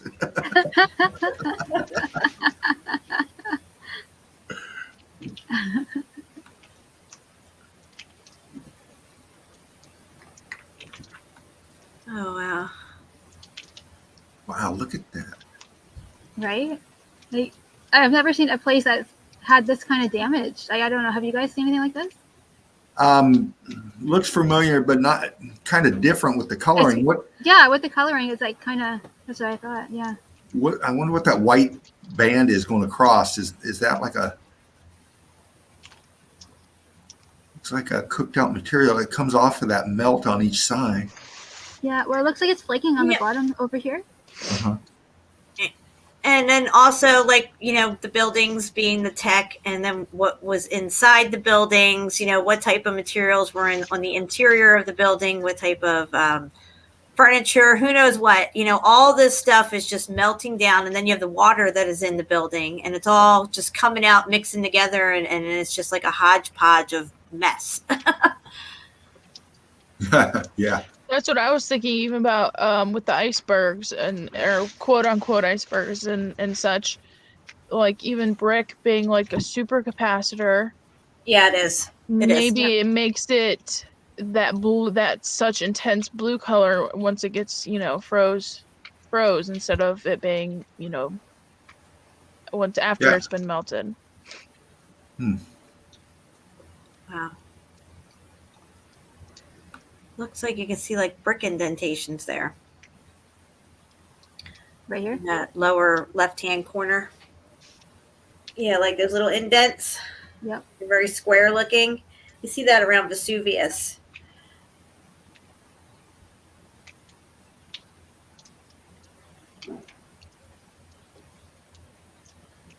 Yep, in the background there. All that. Yep. It's wild. Yeah. A lot of these hot springs areas, I know up in Oregon, they got a place called Canida. It's a warm springs Indian reservations thing. And you see some of this coloring, this same kind of, not as dramatic as this, but it's present. The hot springs, so what could they be? They could be a number of things. One of the things it could be is our buildings today have hot and cold water in them. So maybe the hot water's still working in those locations. It just bubbles up out of the ground now. You know what I mean? I don't know. Right. It could be the remnants of the X Factor, the event, still hot in that area. Yeah. Because it only happened, 200-300 years ago, and we're talking a massive scale. So if you have that kind of heat event, to us, we would think, oh, well, it would be cooled off by now. But we're talking about massive scale here. Oh, yeah. Especially if it's on like a motherboard, certain things probably wouldn't cool down and would be permanently damaged for sure. Mm-hmm. Hot spring sounds good right now. Sorry. I remember a long time ago, back when I was doing research, it's about 10, 15 years ago, and I was in all this ancient archaeology stuff and everything. And there was a story of this guy. I think he was in maybe like Romania or something like that. He had hiked up this mountain, and there was a crevice in the mountain, and he worked his way in through this crevice, and he heard a hum inside the mountain of some sort of machine-like sounding hum in there. And he said that he could see through another crack. He said that there was some kind of vibration coming from in there. And he could see a dead animal in there as well. Like something must have crawled up in there and died or something. But at the time, this was years ago, guys. At the time, I couldn't. This is one of these things I file away in my head and think, okay, somewhere down the road, this is going to make sense, right? But at the time, it's like, how the fuck is there a machine inside a mountain? You know what I mean? Well, now I know that mountains are buildings, and buildings are machines. They're components on the grid system. And apparently there was a huge pocket of survival within this mountain somewhere that something was still running. Yeah. Well, Big Al says, young love, yes, we got to start looking at Earth as a machine. And, you know, there's been stories in the last few years of these strange sounds just, you know, in neighborhoods. Yeah. And, you know, cops are called and all this, and they've investigated. They can't find the source. But, you know, they're very eerie. So, yeah. I've had that happen. It's almost like some parts of the grid are trying to kick back on, and some parts are or they're even trying to get some of the grid started back up. I think in some areas they may have got it up and running. I think there's a lot of free energy going on. I think it's a variety of both going on. Yeah. Yeah. And so there's someone else. Into Thin Air, he actually charted some weird sounds we were hearing in the US and Canada, and he put dots in all the places, and then he connected all the dots. It literally looked like it was an outline of a melted building. Wow. Yeah. That's interesting. It's all connected. That's why, like, the earthquakes are all connected to it. The sounds are all connected to the building. Like, everything I'm finding is all related to melted building. Like, everything. Yeah. And I've have you ever had a light bulb like it's about to go out, but it blinks on and blinks off a few times and stuff like that? I feel like maybe the grid system's doing that in certain areas, you know, and we're hearing if the grid was up and running and say it was some type of a golden age, I think the ether itself was alive with like a symphony. There was that one building in China or Asia where they show it kicking on up top, and you see all the little spires lighting up around it, and you can hear a harmonic frequency emanating from this building. And that's just one. Yeah. Fred says absolutely, and I've seen more. Yeah. Right. I've seen even videos where I've experienced things in my own life where I've heard sounds like that, and at the same time the sky is lit up. And I think even the sky plays a big part. Obviously, the sky plays a big part on even the way possibly the motherboard, the mother system grid works as well. Mm-hmm. Yeah. It's funny. It's interesting you mentioned the light bulb. Yeah. That brought that to mind, because I mean it would make sense if it's all connected for sure. Yeah. Jane says we are living inside of a machine, and I agree. You know, you listen to a little Pink Floyd, "Welcome to the Machine." You know, it tells you right there. They're telling us. Yeah. Yeah, Tom Petty's even telling us in his video. We'll watch that in a little while, and you guys can see Tom Petty tell you all about his brick wall. Nice. I remember that vaguely. I can't wait to see it again. Okay, if somebody else wants to take a turn. That's all I got for now. Yeah, I'll dip in with this Tom Petty video. Now, you'll have to let me know if there's an echo or not, because I'm on the opposite end of the screen sharing thing here, so I may not have to mute out or nothing like I would normally do. Right. So I'm just gonna let it play, and you guys, I'll stop it in a second, and you can tell me if you hear an echo of any sort or anything. Okay, just a second. You're coming up. Mm-hmm. Yeah, no problem. Oh, you know what? I might not have shared audio. Hold on a second. Okay. Let me come out of that screen share. I got to go back in and hit the audio button. I apologize. So let me click that. Go over here. Boom, baby. All right. Now, if you just accept it, we'll be all good. Yeah, there you go. All right. So this is 6 minutes long, but I'm not going to repeat over myself. You can just listen to the video. When I saw this video, I wasn't looking for it. I was just cleaning my house, put on some Tom Petty, and happened to catch the beginning of this. And again, with my new eyes, I saw what he was doing. Before, whenever I watched this video, I couldn't tell what was going on because I had blinders on. But these people are telling us, guys. I'm going to let this sucker play. You let me know if there's an echo. Okay. Right. Echo. We got an echo. A second. You have an echo already? Yeah, I kind of heard myself. All right, guys, this is my second. You heard yourself. Let me see. Does anybody else say there's an echo? Let me Anybody let it play else? just a little bit Anybody more. else say Anybody tell? Maybe I'll have to mute myself or something. Let me mute myself on my.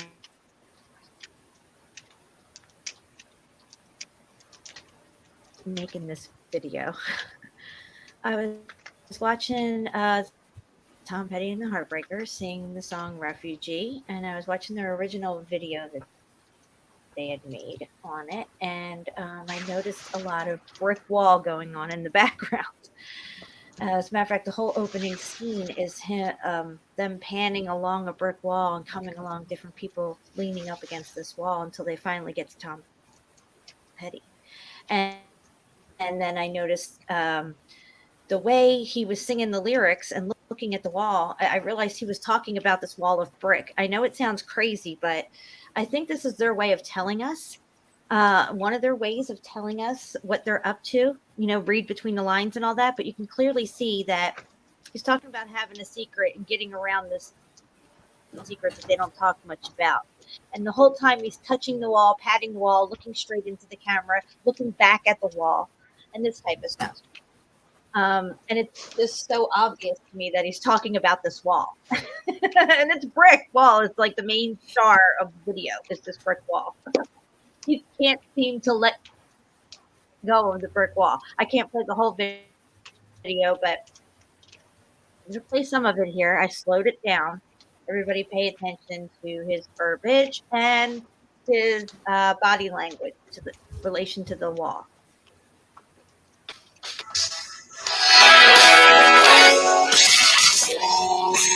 Here, I just want to pause. This is the very opening part. They're running along this one brick wall, and no matter who you see in the picture or not on the screen, you're always going to see the brick wall in the background because clearly, the brick wall is the main of this video, and it's pretty crazy. I mean, it's been here all this time in front of our faces.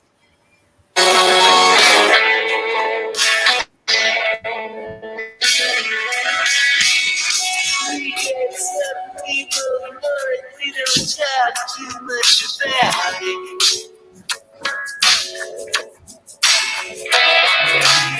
Ain't no real big secret of the same. Somehow we get around it.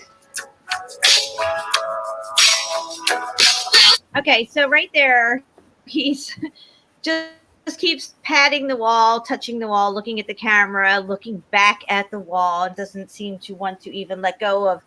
Your attention needs to be drawn to that brick wall. And I know it's hard to listen to in slow motion, but if you listen to what he is saying, they're telling us that they know about this stuff, and it's no big secret to them, but somehow they get around it. They don't talk too much about it. So we're going to go back a little bit and listen to what he says here. One more time. Don't want to get a copyright strike, but I probably will. All right, let's do it.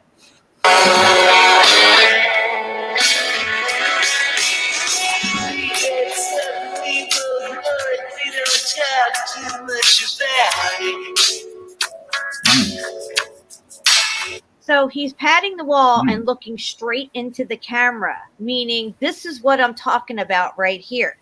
And then he actually going to look at the wall. Again, signaling to the person viewing this is that he's talking about this wall so much that he's even going to turn his head and actually look at the wall because that is what he's thinking about.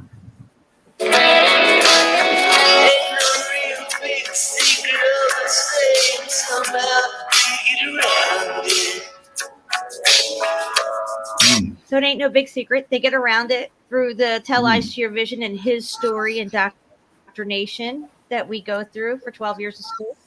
I'm going to play it over one more time, and you could just take a look at the way he looks directly into the camera and is touching the wall.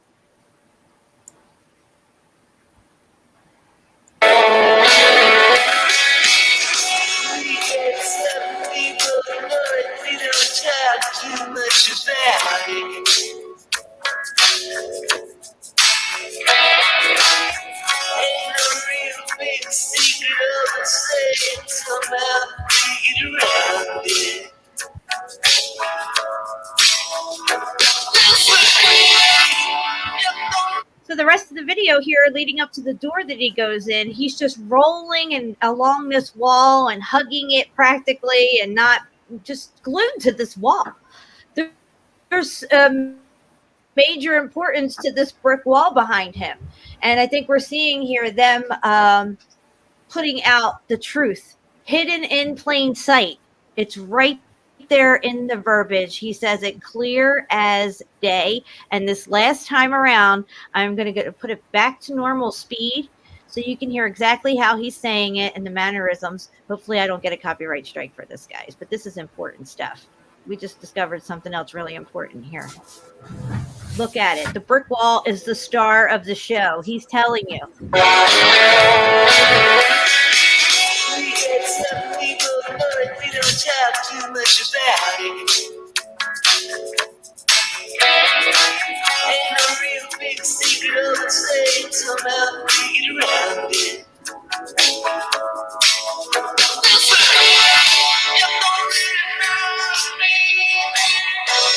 I already play it much more than that, but he hugs the wall all the way down to the door like he's, you know, one with the wall. One with the brick. So, yeah, he's definitely. Yeah. That's Tom Petty. Yeah. Yeah. There it is. Sign there. And, yeah, to my surprise, I was like, holy shit, what am I seeing right now? Yeah. Yeah. And that, you know, that's so interesting you do that, Jen. You know, for the younger generation, you know, growing up in the mid 60s through the 70s, through the 80s, up through the 90s, into the new, you know, the supposedly 2000s, you know, the stuff we grew up with in our culture, our art, our music and stuff, we've been told over and over. I don't know by every group, but the main ones, the ones that are big, that have been around forever, yes. I really think that they're in the know on this stuff, and you know, they've got their life, they've got their riches and all of that, and you know, there's been many out that have tried to send out messages and stuff, and you know, they come up dead. Some artists, you know. There is other songs out there, older songs that talk about melted buildings and stuff. I've been sent numerous times in messages. Other songs, I think REM might have one and stuff. I can't remember off the top of my head exactly what these songs are, but they're hidden. They're interlaced in there, different things about different things melting and stuff like that. Right. It's very interesting stuff how they put it out there. It's they know. There's no way that they don't know. And I have to say, if they know, then they know where everything is, what everything was, what was in these buildings. And this is why these people own the gold mines and all this stuff like that. They know where the gold's at because they know this building had gold all over it and it melted down. And if you dig down far enough, you're going to get a vein of gold. If Seville Cathedral had melted down during the X Factor event, there would be 44 tons of gold laying down underground somewhere, and somebody would have a mine right there.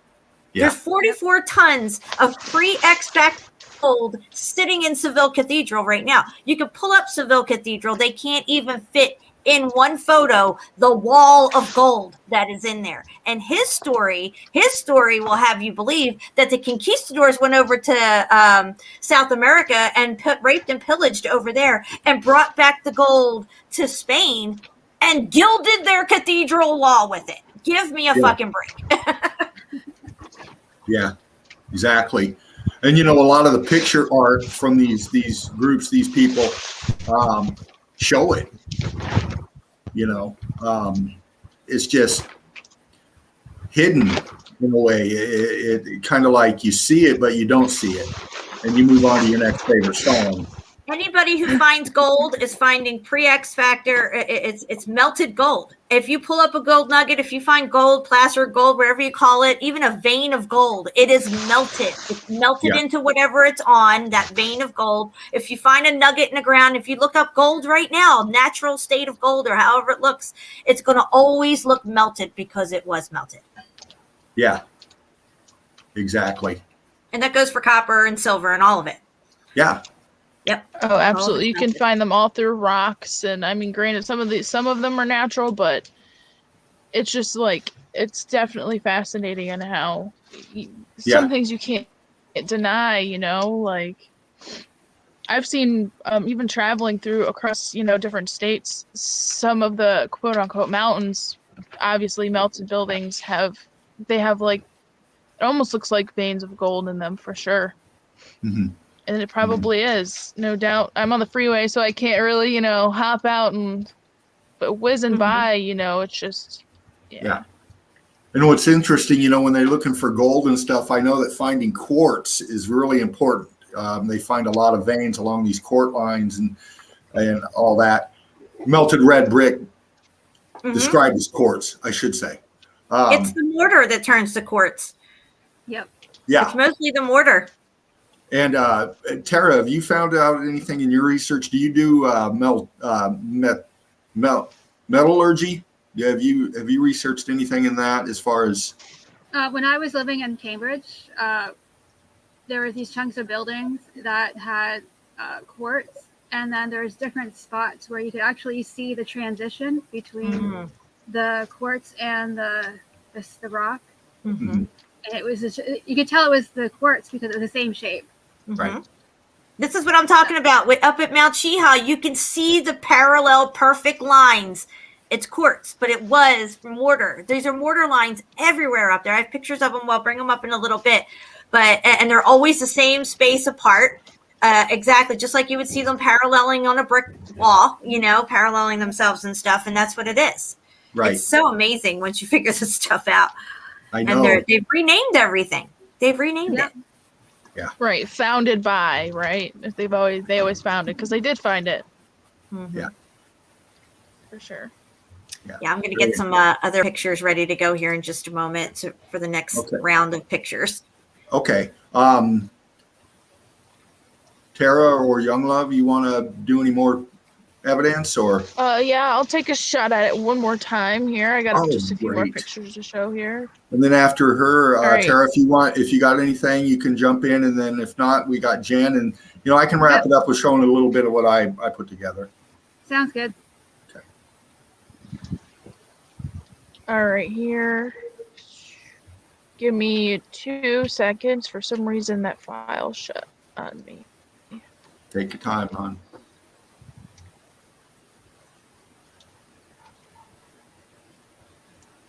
There.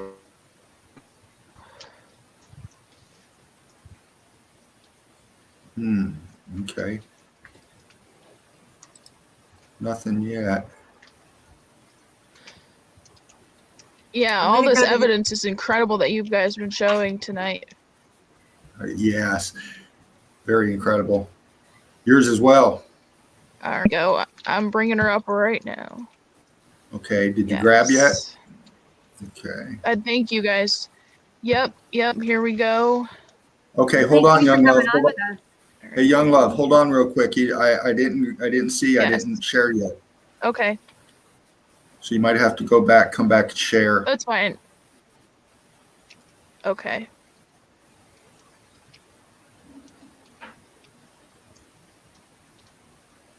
Here, hold on here.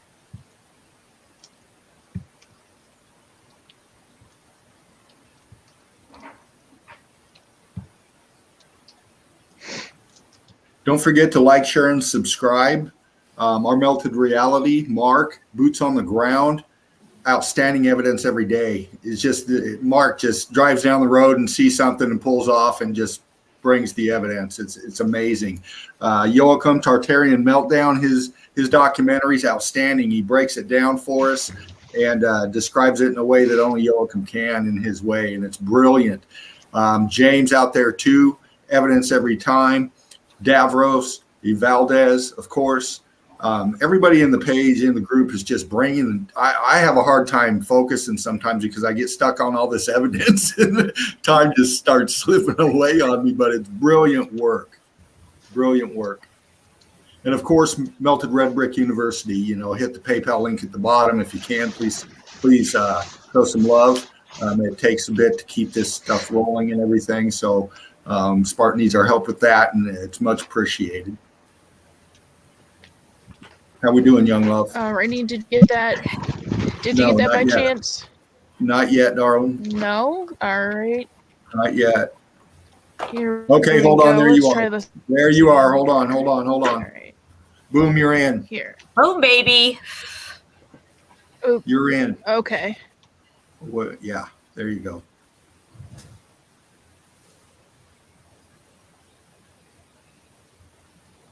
I think you're in. Where'd she go? Oh, you might, did you take her out by accident? Gosh. No, I hope not. You know me. You don't see her down there below us at all? No, she's gone. Then she might have lost a connection. She'll probably pop back in. Yeah. We'll have to keep an eye out for her. Yeah, young love out there, hop back in. We'll get you up here. Until then, do you want to dive into something, Jen? Yeah, I have a couple of pictures we can go over real quick. This is just from Mount Shiha. I was just up there maybe a week and a half ago with Jeremy. Hold on a minute. There. Yeah, hold on a minute. No problem. Okay, that's Tara. Okay, go ahead. Yeah, no problem. I'm just gotta get my messages. My messages up here. They'll work for me. Oh, I just like to mention here that what Shapu put up over here, this is an array of antennas, like a harp array. When you see them all clustered together like this, and they were all covered in gold, all these antennas, this Antiquitech here in India, just saying. But I'm trying to get my message thing to pop up here. For some reason, it's not working. Oh, there it is. Okay. There it is. I apologize, guys. Yeah, me too, young love. That was on me, and come on back in, sweetheart. Okay, Jen. All right, I'm just letting the sucker load here a little bit. All right, here we go. Okay, let me get this picture to come up, and we'll go through them real quick. Okay, hold on. Hold on a minute. I think young love's coming back. Okay, there she is. Okay. Let me bring her in. Yeah, bring her in, and she could start her screen share back up, and I'll do this later on. It's no biggie. Okay. Hey, welcome back, young love 4020. I'm sorry, darling. This finger sometimes gets out of control on me, and I tap the wrong button. But no, it's all good. I wasn't sure. Yeah, it was me. All right, here we'll do this. Yep, I got everything set up here. Let's see. Okay, go ahead and click share again, and I'll get you in here.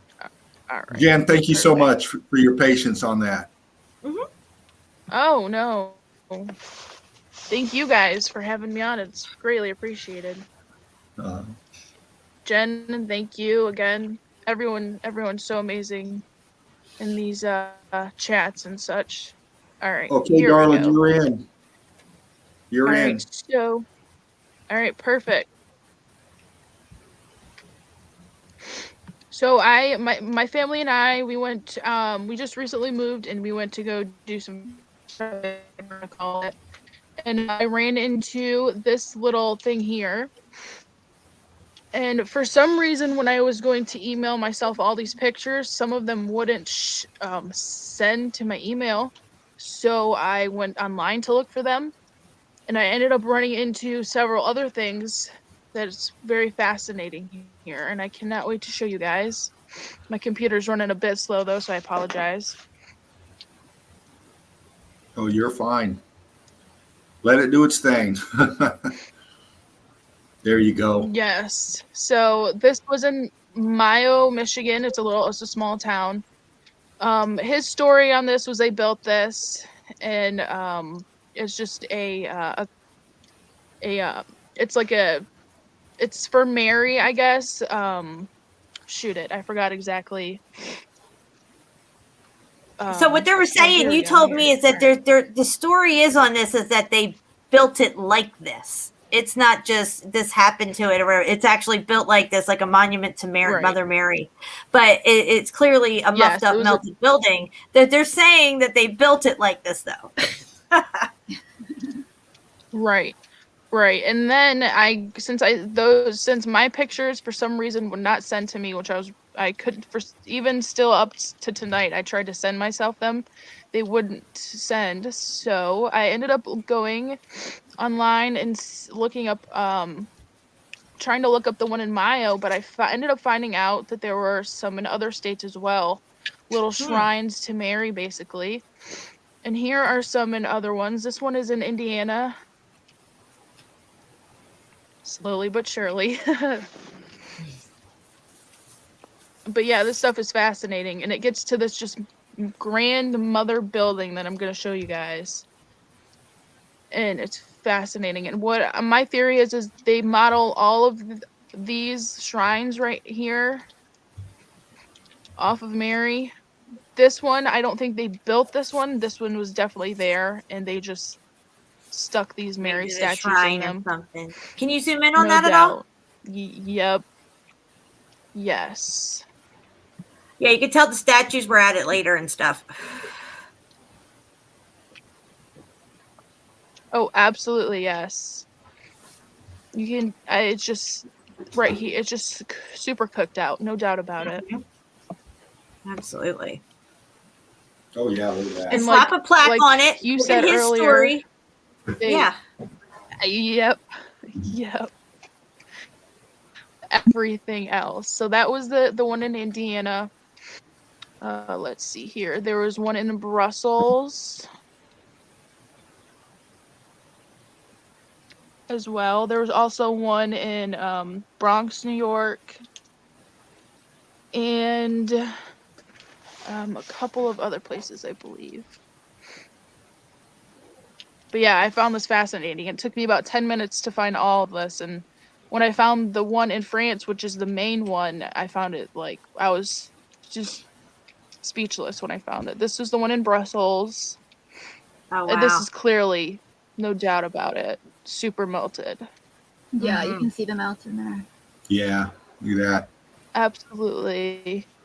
Absolutely. There we go. Now it's letting me zoom in. Even the color in certain spots. No doubt. Fascinating. And I love, like, you know, they just, you could tell this was part of an older building too, because just of the here, let me scroll down a bit if it'll let me here. But if I could recall, here we go. Yeah, it's just the meltification right here and on the inside is just super. It looks like all something these right here that were bricks turning into rock. Yeah. Yes, it does. You got that big and that's one scorching thing on I the looked right. into. That's one thing I looked into Petra when I first started going through all this. And that fascinated me. And I'm like, wow, you know. Yeah. Yes. And all the as soon as I figured out the melted building thing, the first place I went to was Petra. I was like, holy shit. Now it all makes sense. Yeah, I think I remember. Yeah. I think I remember watching your videos. I went to chat and I'm like, have you guys heard of Petra? I'm probably really late to the game. And someone said, yeah, they've definitely heard of Petra. I'm like, okay, this is cool because everything just started to come together. But this part right here, excuse me, was probably like, could have been a doorway at one point, a window. Fascinating. That was in Brussels. And then this one was in the Bronx, I believe. They call it the Grotto. The Grotto. Yes, the Grotto. All right, come on now. Sounds like an expensive restaurant. Yeah. And it probably means something, obviously, in, I don't know, Grotto means probably something in Latin, I would imagine. Could mean shrine, maybe. This one is one of my favorites. Once it lets me zoom in, I'll zoom in. But okay. Here we go. You can see you're doing great. All of the brick in the background. Thank you. Oh yeah. Oh, there's lots of vegetation on it here. Absolutely. Yep. And this was a doubt. Melted as fuck. Oh yeah. Yeah. Melted as fuck. Exactly. Exactly.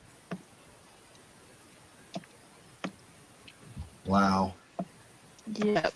They had all their little fancy statues, and Mm-hmm. which is interesting with this is these almost look like they light up, but I don't see where maybe the input from it's coming from in here. I'm not sure, but Yeah. yeah, that's all just totally muffed up right here. Mm-hmm. All right, that was in the Bronx. Well, maybe they're tapping into free energy for those. Could You be. can't really, because That's you can't what I really was see where thinking the too, for sure. because you can't really see where it's lighting up from. Right. All right, and here's the one in France.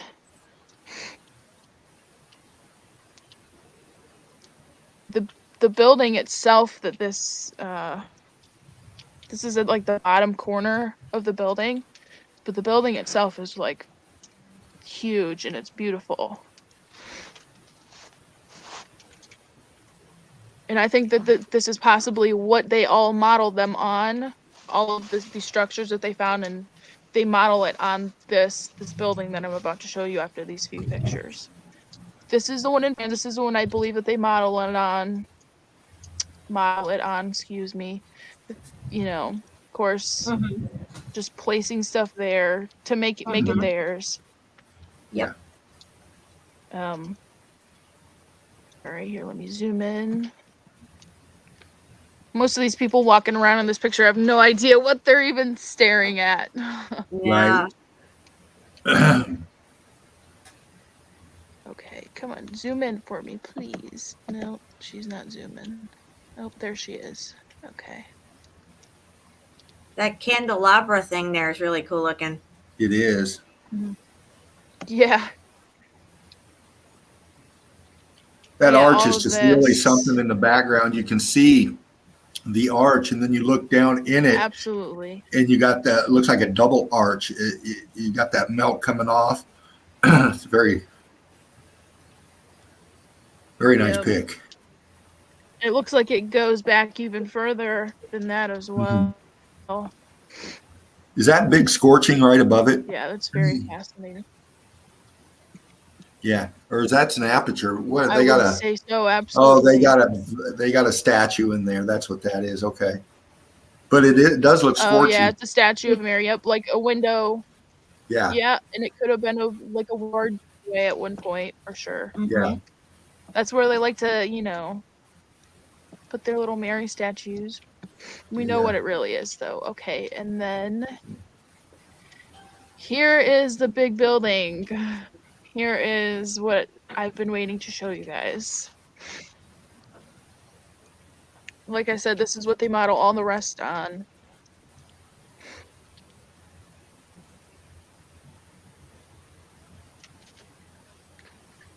Of course, this one's going to take the longest.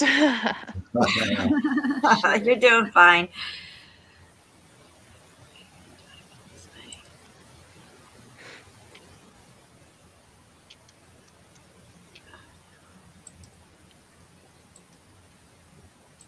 The chill out zone is the place to be. All right. The ladies are bringing the heat Absolutely, tonight. I'm having a great time. Ooh. And here is the big building. It's massive. You can see the free energy tag, obviously, that once was. All along here. You guys are seeing this, correct?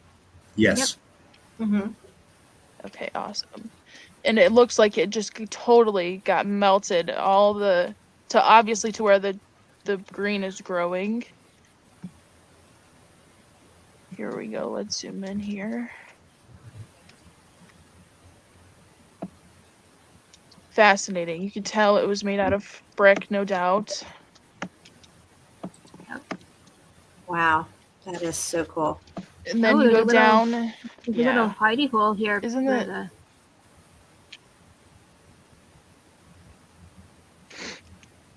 Yes. And there's so much evidence that, like, it got melted. What else could destroy that, besides some hot heat? It's super hot.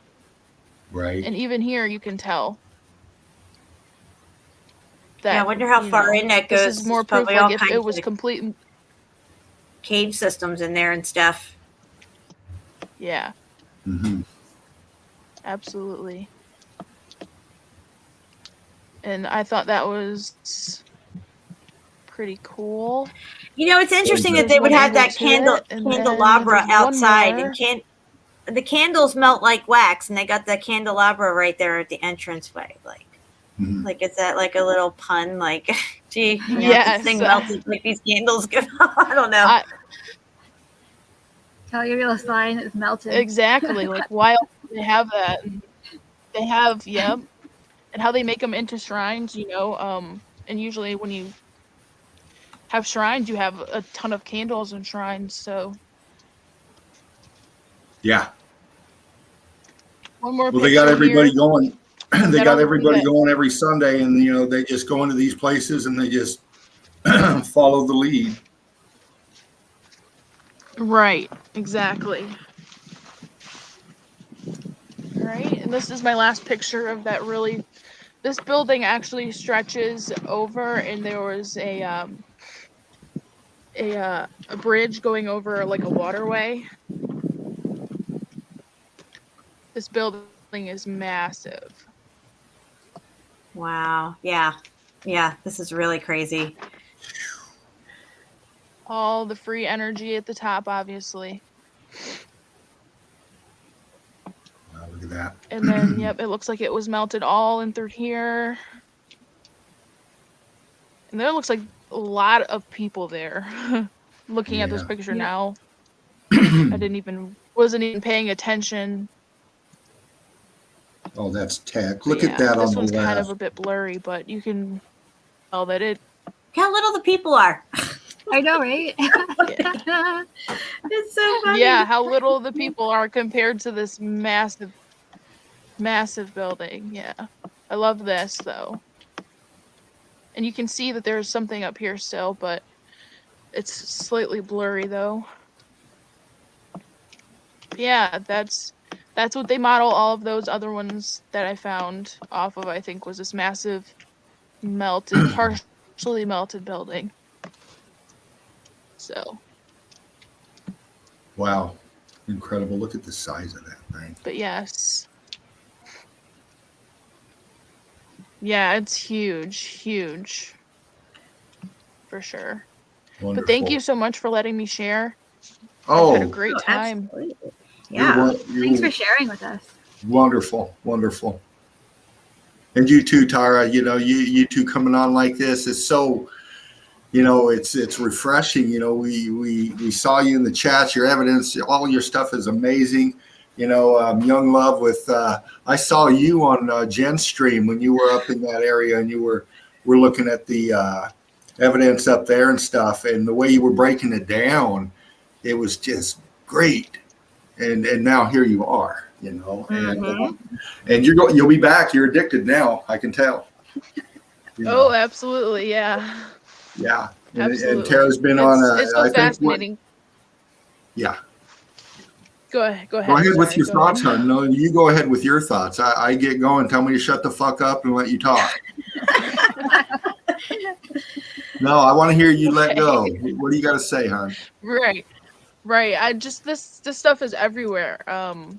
Like you can't unsee it. And anytime I go out, and I wasn't expecting to run into this little building, this little structure, or whatever I saw at all, and it led me down to that little rabbit hole. And this stuff is everywhere, and of course his story is a lie, and we can't rely on that, so we have to do our own digging and investigations. And it's fascinating the things that I find and that everyone finds, and I love how there's a place that we could bring it all and present it without any judgment. Yeah. What's your favorite area specific on meltology? What do you like to look at the most? I mean, the sea, the islands, the mountains, the desert. Where do you like to focus? There's so much evidence everywhere. I don't think I have a special place. Okay. But if I had to pick, I would say something near like the water area, because I grew up by the water, and it's just so beautiful. Even like I said, even though these things are all melted and messed up, there's still some type of beauty to it. So yeah. And, you look at those kind of places from a high altitude, you see a lot more. You get your ground level kind of view, and then you get that high up, and it brings a whole different perspective for sure. Yeah. Tara, how about you? What's your favorite topic, real quick? As far as meltology, what's your favorite area of interest? My favorite is boots on the ground. Okay. I really love going into the buildings and seeing because I'm an empath, and I don't really call myself a psychic, but sometimes I get pictures of things. So I've seen where I've gone. I've seen that in that specific area that gears to where there's a lot of airships and healing that was done, and so and it's really personal too. It brings it more to life. It makes it more real. Right. And talking about it like this does too, doesn't it? Oh yeah, too. Like you're sharing it to other people, and you realize too, like, you're not alone with it. Yeah. Yeah. Because I was doing all this on my own. I think it kind of helps you pick up that vibe a lot more. You're we're all on this frequency via the ether here, but it's cool. And just when you talk about vibe too, it's just that True Seeker, I haven't even met. This is the first time I met you, but I've watched your live streams, and when you're pairing up with Steve JMO, I always find that your stuff. Like I'm doing research, and I'm like, I know there's something there, but you know how you get one piece of it and you don't have the other part of it. Right. So when I'm on your streams, the other part just clicks. Yes. The two of you always have something that is so you don't have no idea, but Thank you. Yeah. I love it. Thank you. I love it when that happens. They're saying everybody's got a piece to this puzzle. And as a matter of fact, I was checking out Michelle L, which is Ray in the chat. He was live on some guy's stream, and he was showing some pictures from his area of the plaques on these buildings and stuff. And they look like instructions, which is what I find when you go to Egypt. A lot of the hieroglyphs are just instructions on how to use this stuff. It's not spiritual hieroglyphs like they want you to think. They're instructions. You put this with this with this, and you get power. It's on. Yes. But I did request a screen share if you guys are still talking or whatever. Okay. I see you. I got to get my admin eyes here. I was in the chat looking at stuff. Let's see What I love best about this whole meltology thing is watching all of you guys, just take to it and expand your thoughts on it and everything. And the boots on the ground, I have to agree with you, Tara. It's so thrilling to go out into the world and actually be able to see and touch these things yourself. If it's not just some old world building that's still completely intact, but Baroque in your area, or it's the mountain that you used to climb all the time, and now you're climbing up it with new eyes, and you're touching the mortar lines and crawling up under the rocks like I do and try to get into every crevice and look around and see stuff. It's so amazing. And I'm going to go over here to my screen share. I'll show you a couple of things that Michelle L, which is Ray, was showing on this stream. I screen captured a couple of pics here because I thought they were very interesting. Let's see if this loads up here. Okay, so here, of course, we have the griffin, which a lot of people say is Tartarian. Whatever it was, it's prevalent in the old world. Okay, the griffin right there. Right. And then there's this bust of some type of person. And then up here you had this kind of octopus-looking thing here, which I thought was really interesting. We just covered on Steve's stream the archetype of this octopus kind of tentacled creature that seems to be showing up a lot in old world sculptures and stuff that I'd never even seen before, but apparently this is some type of maybe archonic deity. I'm not sure, but let's move to the next picture here. Okay, well, this one here is the grid system of La Palma. If you look at where the earthquakes are taking place on La Palma, this is it. And this is very grid-like. This is not natural. This is proof that this island is being, this belted building that they call an island is being manipulated by frequency.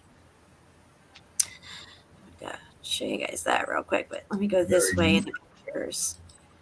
I think, okay, here's some old world tech out front of the same building that those plaques are on. The guy called this an ether light. but it's clearly it was copper. You can see it's green now, and it's still there. It's probably not functional anymore, but that's the type of lighting system that they had in the old world. Now let me close this for a second and figure out where that other picture went. Just give me 1 second. Facebook likes to take its time. Right. All right. Well, if this isn't going to close for me, maybe I could just go this way. Let's see. All right. Hold on a second. Yeah, everything runs slow when you use Facebook. It sucks, but now I got to open my thing back up, of course. It's never ending. I'm going to give a quick shout out to some of the crew knowledge, Chief Joseph, Heather. Okay, so here we are. Right here. Who else? Annette, Quantum, of course. Aldous, Big Al. All of you. One love back at you. Thank you. James, Mark. All right. Davros. Hey, Davros, we got to do a new interview, Davros. I got to get with you and do another interview. Your interview got lost in the sauce. I'm so sorry. But they shut my channel down and it never made it over to Odyssey. And I did not download that video because I figured it would make it to Odyssey and it never did. So Davros and I have a new interview coming up soon, hopefully. Brilliant. This is some leftover melted building stuff here. I've seen this in what they say is a volcano out in Japan. The center cone of their volcano looks just like this with the ridges going around it. And they say that they put those there to plant flowers on the side of the volcano, which that's just a bunch of bullshit, but very, very component looking here, very grid system component looking on that picture. And this, Young Love, do you remember what this is? I have this picture on my phone, yes. Okay, so we're standing outside of Flattoberfest where the festival was held. And we're out there smoking up and talking. And she turns around and says, Jen, look at this. Look there on the ground. This is a fucking melted conglomeration of brick right here. All melted together. Just laying there on the ground. Completely by the dumpster, together. Look at that. See? Awesome. Yeah. Just all walking stuck around. together, all melted together. Just sitting there on the ground, by a dumpster. Yeah. By a dumpster, yeah. You know, if you pay attention to some of these road crews or these construction crews that go around whatever city you're at, and they're tearing apart old places and putting in new, start taking a look around. You might see something. Yep. Yeah, and it was fascinating because that was the them. only thing that was sitting around. There wasn't anything around it besides that, and I was like, I looked over and I'm like, that was put there for us. It's like it had to have been. It wasn't a coincidence. Right. I don't believe in those. Right. No. For sure. All right, so this is Machu Picchu, but again, this is just Machu Picchu is not some mountaintop, old world resort. This is the building on top of this whole thing going down and all the way across is the building structure itself. And these were all red bricks that went black. And it's all cooked out. And they want you to believe they made these, walls, polygonal walls and all this stuff like that. But it's just more of the pieces of the building that have all been cooked out. And as you look out across all the other mountain ranges in the area, it's all the same thing. Let me go click this here. This is going to come up. Come on. Yeah, I love it when it does that. Yeah. It's okay. It's okay. We'll get back on it here. Let me click. You're pretty seasoned at it. You're clicking in and out fast. Yeah, it likes to play with me. Okay, so this is Sacsayhuam in Peru, and this is clearly a circuit board. Okay, it's not an ancient fortress and all this stuff. This is a machine. This is a component to this grid system here. This is 100% tech all day long. It's a circuit board. Just saying. Right. And everybody's seen that plenty of times, I'm sure. But, I have other circuit board pictures we're going to come up on here. So let me go to this next one. Oh, that one. This way. Maybe I want to go this way. Okay, this is also at Machu Picchu. You can see the brick went block. This was all red brick. And the whole thing, the whole mountain is the building. Look at that. Oh yeah. Everything's all And, dusty, like, you know, like for sure.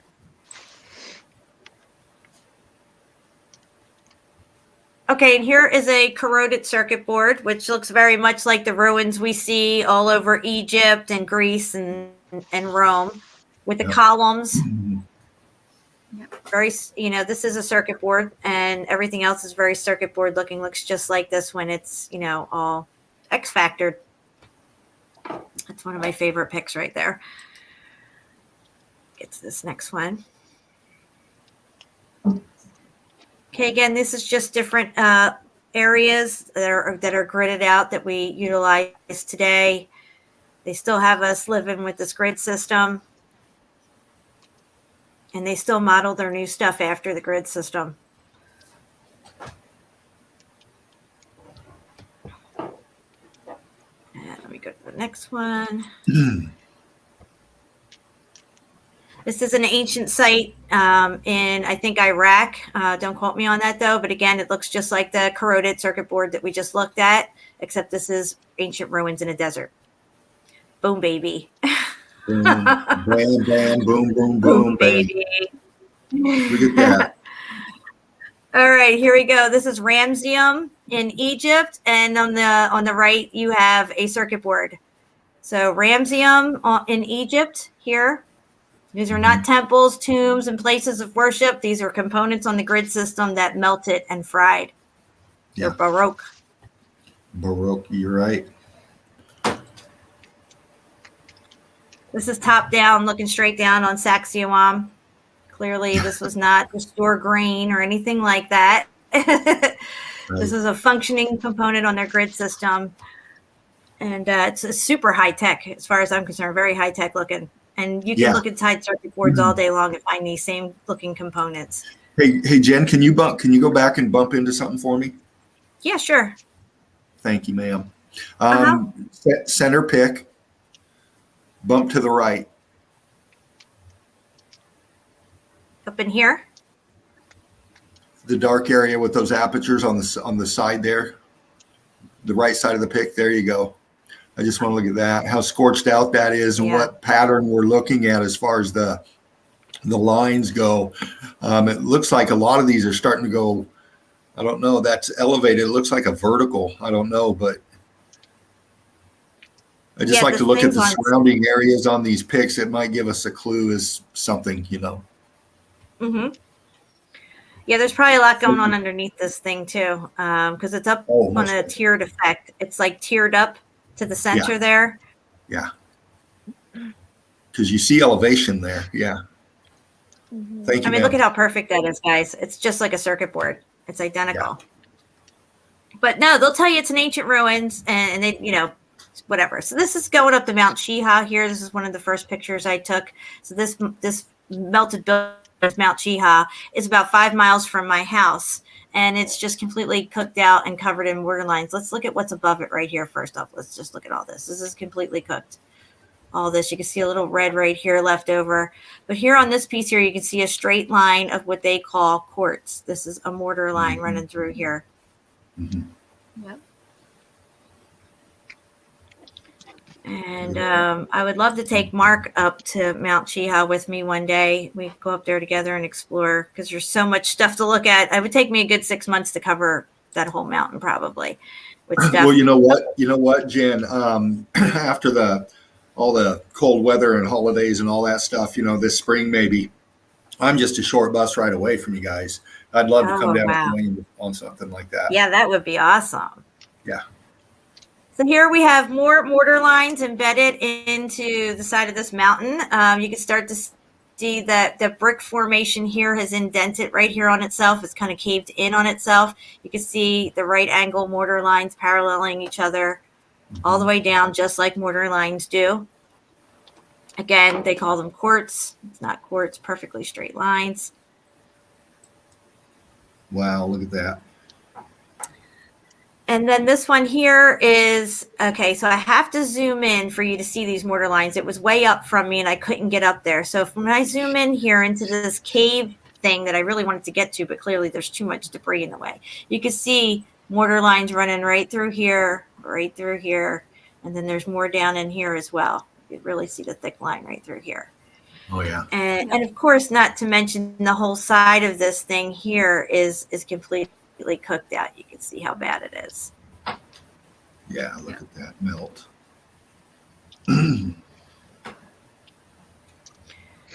And I took these pictures about 2 weeks, well, not even, probably about a week ago now. We went up there. This is another section here. Let me zoom in on it. So you can see the brick line pattern here on the wall. It's pretty cooked though. But as you go up here, you're going to see more mortar lines. See these thick lines being squished out? This is all mortar through here. There's a big one up here. They're all over the place up here. And they just say they're quartz veins. Well, wow. Wait do you see what I got here, guys? It gets even better. So here's a couple running this way, a thick one going this way, and one over here as well. That was a really thick one there. Yeah.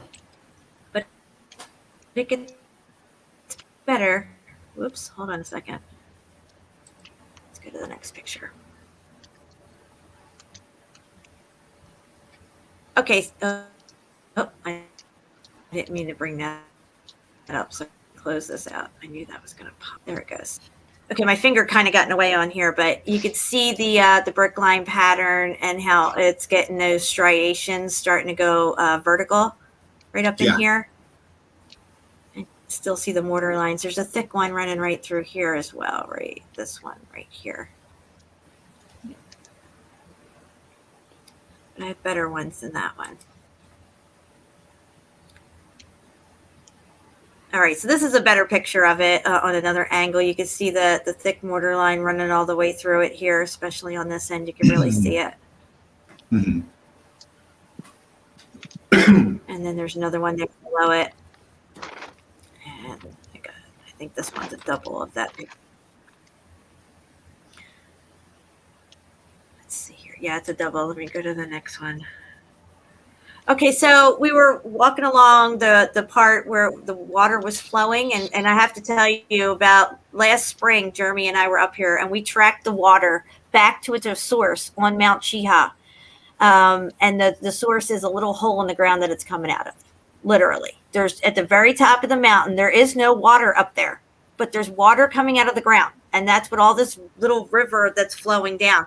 And in the middle of this river, we found a conglomeration of brick. Like 3 or 4 bricks that were just, melted together right here. They were still red and everything. Wow. Wow, that's fascinating. And even the bottom, you could tell how cooked out that part is. Yeah, when you see it in person, it was more bricky looking. It was like, oh my God, look at this. This is like 4 bricks just melted together. And I should have there's another side to it right here. We were actually standing in the water, moving this thing around, trying to take pictures of it. Oh wow, yeah, it's incredible. Yeah, see the surface, the side surface there is very straight and smooth. Right up here on the side of it, you can see how smooth it is. If it wasn't so heavy, we would have brought it back with us. But we were hiking way out on the edge of the mountain, so here's another look at it from the top down. See, the sun was shining, so he had to kind of put some shade in there for me to get it. But you can see the brick. You can see that it's brick. Oh yeah, absolutely. Two bricks. You can see the lines. Like there's 2 under it. Yeah, for sure. All right, now let me go to the next one here. Next one. Okay, so we're going up the trail, and it's just, regular dirt and stuff. And I'm like, Jeremy, look at this thing sticking out of the ground. Look at this. Look at that, guys. It's just sticking out of the ground. Are you fucking kidding me? And you can see mortar lines on it. Yeah. So that was crazy. And then there's this. We came upon this. Clearly, I could see the brick pattern in it, but the average person would just think it was just an outcropping of rock. But that's squished down brick in right angles all day long. Yeah. Mm-hmm. And it was just right there on the path, just 2 steps up from the other picture, and it was right there. I was like, look at this. All right, now this is my favorite picture here, because this is a melted brick with a mortar line attached to it laying on the ground, which they'll just say it's a piece of quartz, but no, that's a chunk of melted brick with the mortar line still attached to it right there. Mm-hmm. Wow. Right in your path, like it should be. Yeah. Yeah. And then we went around the backside of these boulders, this other big outcropping, and the picture really doesn't do it justice, but when you're looking at it, you could see, let me scroll in on this and get this thing to move for me. Hold on. All right. So you could see the right angles coming down and dripping down off this thing. You could see that there was right angles here. All the way down. And this is on the back side. Nobody would even see this if they didn't go back and around and down this thing. Wow.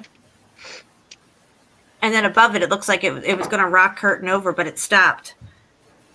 All up here. Yeah. Let me go to this next picture real quick. This is the same as that other picture with the clear, perfect mortar line there. Look at that, guys. If you took some brick and put mortar on it, that's how thick the line would be right there. Yeah. And it was just too much. It was too perfect. Okay, so this is another big outcropping here. You can definitely see how it's melting down and coming down over itself. Very viscous, sliding sideways and melting down with the layers. All right here is little expansion holes from the heat right down here. It's kind of bubbly. Yeah, I was gonna say all the bubble marks are for sure. That's one of the first ones that I showed when we first started this. Here is again these major mortar lines that are just running through everything. They were all over the ground, all over everything that you looked at. There's just mortar lines everywhere. This is a picture of some of our tech that we use today, how they harness energy and then they dull it out to us. These guys are spines of Osiris DJed columns right here. You can see them anywhere you go, anywhere around your neighborhood. They're there, right for you to see. But if you don't know what you're looking at, you won't know what these are. These are spines of Osiris is what they're called. And if you look at the DJed columns, the spine of Osiris and the Ankh put together, it's Tesla Tower. Yeah. I'm going to show this next picture. I did a video on it, live stream. Has anybody ever seen anything like this before in their lives? Bird planes. Bird planes. I think these might have been left over from the X Factor, and the Germans brought them out and used them. Because the Wright brothers got off the ground in 1903 for about 15 minutes with their duct tape and a prayer airplane, right? And then in 1915, they're pumping out fucking bird planes. Are you kidding me? Yeah. Are you fucking kidding me? This is a Mandela effect, or this is some kind of crazy insertion into his story, Mandela effect. I don't know what it is, but I've done Germany Mandela effects. I just did a major show with Brian Stavely recently on all the Mandela effects relating to Germany. And this in the aviation industry was not around last week. And this week they have a whole flock of these fucking planes. Hey, did you ever catch my stuff on the bunkers, World War II out of Germany? Did you ever see that?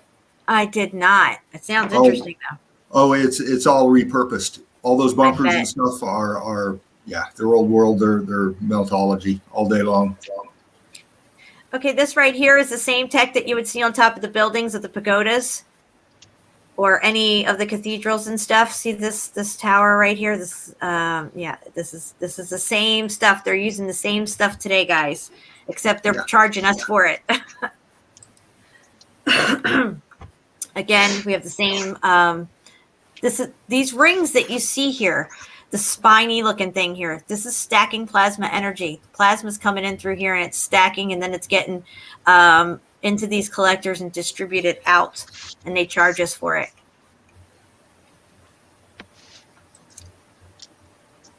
Yeah, and those are usually the ones I've seen are mostly by water. Yeah. Anytime I've seen it, just because they need that cooling element. Yeah, a lot of the grid system had water around it. Like even if you look at Turkmenistan, as Azlabab or whatever it's called in Turkmenistan, it's a free energy city. Everybody has free power there and stuff. The whole city's white, just like the white cities you see in the fairs, the world fairs. All the buildings are white. White the red brick, and the tech on top. These are because the buildings are the components for the grid system, and then they have these ponds and lakes, like kind of meandering through the whole city and stuff. And these are the cooling ponds around all this stuff. Again, this is a DJED column, spine of Osiris. You can call it a Tesla tower, whatever the hell you want, but this is exactly what it is, guys. This is free energy. They figured out a way to harness the free energy and dull it out to us and charge us for it. Right. So this is what we're talking about here is this. These are not temples. These are actually components on the circuit board. Yeah, look at that. All day. It's no accident that the centerpiece would be covered in gold. Most likely all this stuff was covered in gold. Gold does not corrode, okay, like Right. silver, like copper. So gold would be the preferred metal to be used on the grid system, right? This is an open air grid system, in case you haven't noticed. So copper is going to corrode. Silver is going to go and get corroded.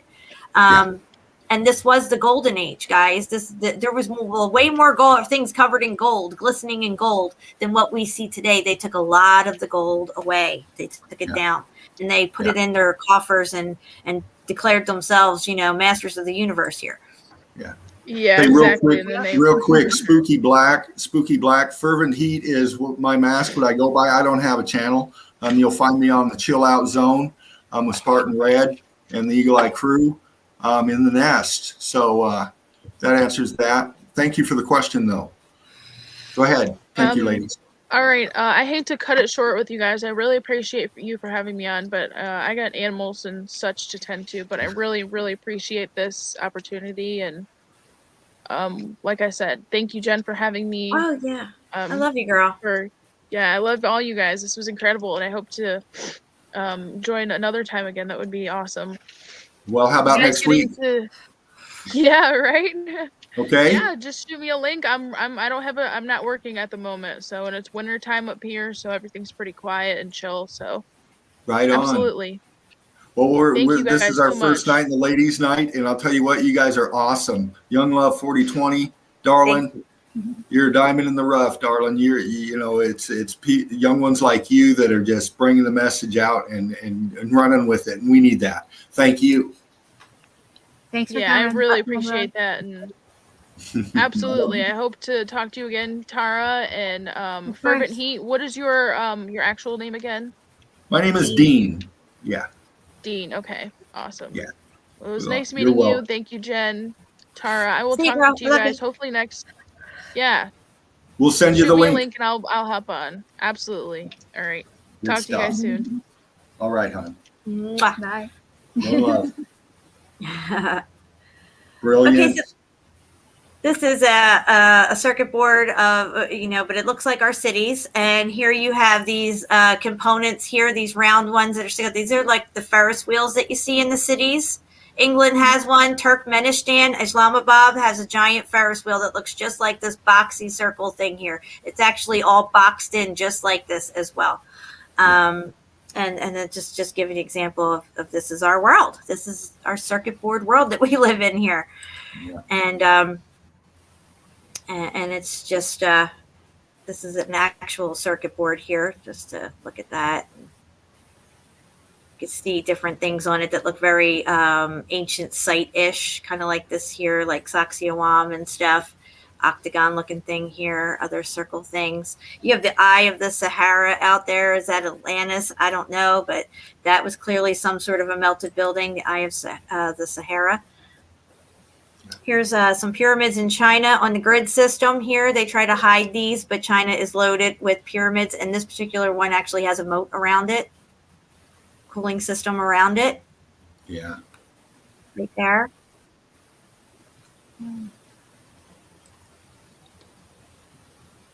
And this is Egypt. Or no, this is not Egypt. So I'm sorry. This is actually also in China. See, you can see the farmland all around it. But it turned it black and white. It's like a circuit board. Yeah, there was a reason why China was a closed country for so long. Yeah. And Korea. Russia did the same thing. Russia did the same thing too, because it was last year. All of a sudden, there's like all these pictures in Russia, you can see the tops that are gold and different colors on top of their buildings. Yeah. And here it looks like, you know, that's complete devastation. Here you can make out some structure off here in the foliage and stuff, other pyramidal looking structures. This is massive right here, these paralleling lines. This is just a wiped out grid system in this area, completely devastated. Oh, wow. And here again, it looks to me almost like it's just melted down and just like, you know, maybe just got covered over by stuff, and like whatever, maybe if the water's receded away and stuff, this is what was left, a bare shell of an outline of whatever was here. Yeah. I mean, that's a massive undertaking right there of earthenworks for ancient people. Just look at Angkor Wat. Angkor Wat is a component. It's a machine on the grid system. It's not a temple. They just want you to think it's a temple. They still tell people that there's the pyramids are tombs. Yeah, I know. This is real life here, guys. This is our world. This is not a circuit board right here. But you wouldn't know it if you didn't know what you were looking at. This is actually our streets, our buildings and stuff. Yeah. Let me go back in a little. Okay. And then there's this picture, which is a whole room full of motherboards, all put together. And it looks like if you've ever flown in a plane and looked at the cities as you're flying over them, not only are they flat, but they look just like this. They look just like this with their stadiums and their skyscrapers and, you know, all the harbor stuff and everything and containers and shipping yards and stuff. Yeah. It's just absolutely crazy. Anne says, thank you, Jen. The awesome presentation. We could not do this without you. You rock. Oops. Mean brick. We melt with love for you. Again, this is just another town, right? Or is it? Is it actually a circuit board? It is. It's circuit boards, but it looks just like our world, guys. When you put all these circuit boards together, you have literally our world here. And it's crazy, but it's true. There's an article out. Anybody can look it up. Las Vegas looks like a circuit board from 10,800 feet. And they will show you all the pictures of what it looks like from 10,800 feet. And damn if it doesn't look exactly like a circuit board lit up at night. Yeah. Because that's what it is. Las Vegas is probably running on free energy. These hotels and all these conglomerates probably don't even have an electric bill. They just rake in all the money. Who do you think owns all that shit, right? Yeah. The elites, or elite pieces of shit, you might call them. Okay, so let me just move back through these pictures a little here. We saw that one. Okay, I think I'm kind of heading backwards with stuff here. Go over here. So most of you probably saw this picture. It's Spain. Again, Spain is also all gridded out. And it's got the pinnacle here of this church, this cathedral, right? I forget what the name of this thing is. It's a cathode, though. It's not a cathedral. It's a cathode. Right. So crazy looking, this place. Just so crazy. All old world stuff. They just moved right in. Here's the Statue of Liberty, which is Mandela effect for me. It was never on a star fort, and it was never on Liberty Island. But you can see how it's a component on the grid system. This is a man-made island. It's not a natural island at all. Right. Most likely the top of something, but you can see how it's very circuit board-ish. Yeah.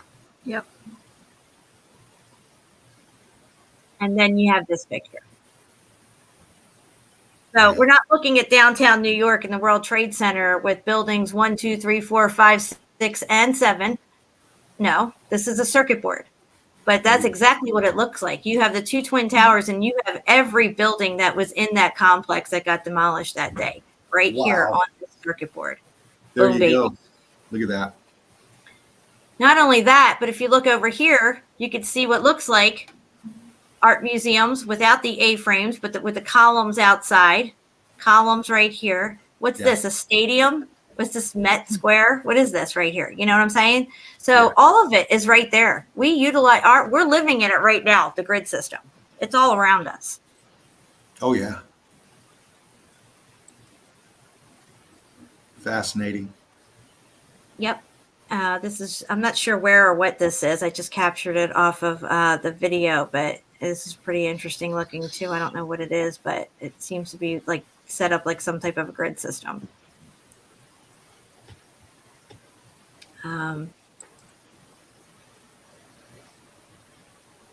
Again, another ancient site that's, been X-factored, of course, but it's not an ancient site. It's just X-factored. Yeah. It's ruined. It's Baroque. It doesn't work anymore. It's not a temple. Ancient people didn't build this. It's a component on their grid system. Yeah, look at your mucked up. look at your sorry. color. Oh, that's cool. Let me go You back. look at your cover. You look at your color differentials, from these above shots, and you can sometimes follow that energy, that melt flow, that line. The color gives you that picture, and it just brings out a lot when you get into those meltology eyes. Oh yeah, absolutely. Another angle on Sacsayhuam. Definitely a component on the grid system. These are not massive polygonal walls for fortification. This is just some bullshit that they feed you with his story. Yeah. And you see some of those features, they're scorched out on some side of it, and then the other's all cooked out. Yep. So you got Orion's belt, which is something is stars that are within the dome, and then you have the pyramids of China set up just like the pyramids in Egypt, just like the pyramids in Teotihuacan right here, and then you have circuit boards. Yeah, it's all the same shit, guys. All the same stuff.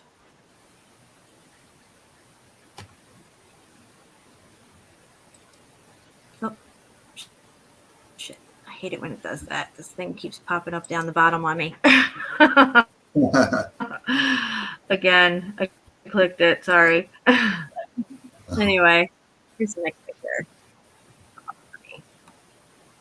Okay, so here's another ancient site, supposedly. This one, I believe, is in, I want to say India. Okay. This is a complete 100% grid system here. This is a circuit board, may possibly even be the motherboard for this area. This is a massive undertaking here, this structure. It's got the moat around it for the cooling system. These are not temples, but this is what they tell people they are. These are temples, places of worship. Yeah. Components. That's all they are, is components on the grid system. I think this is a close-up one of it. A little bit closer. And I have this picture here. See if this can come off right. Okay, so this is a melted circuit board. This is a good example of a component that melted down on the circuit board. You can still see part of the component keeping its structural integrity, but most of it has melted down into itself. And that's what it looks like when the grid system melts, guys. Yeah. Look at that. Mm-hmm. And then this would be laying out circuit boards to mimic our reality. It's all right there. You can see it. Yeah, you can see apertures. It's the same kind of effect. Yep.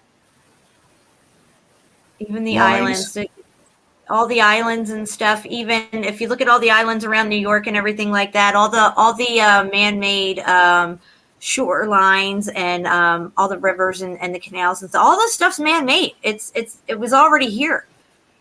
Yeah. EEC ladies are X-factoring my brain, says Jeremy Dallas, Meltology. I agree. Yeah, I apologize for this picture here. I didn't mean to bring that up. That's a whole nother live stream right there. Get out of the screen share. I don't want to get anybody's channel in trouble. Yeah. That's a whole nother live stream. Wow. That's amazing stuff, Jen. I've followed you for a while, like I've stated many times before, and you are all over this kind of material. And you've picked so much out of it. You got into the Antiquitech, and it branched you off into the different things like, yeah, them moving them to cemeteries, some of them. Yes.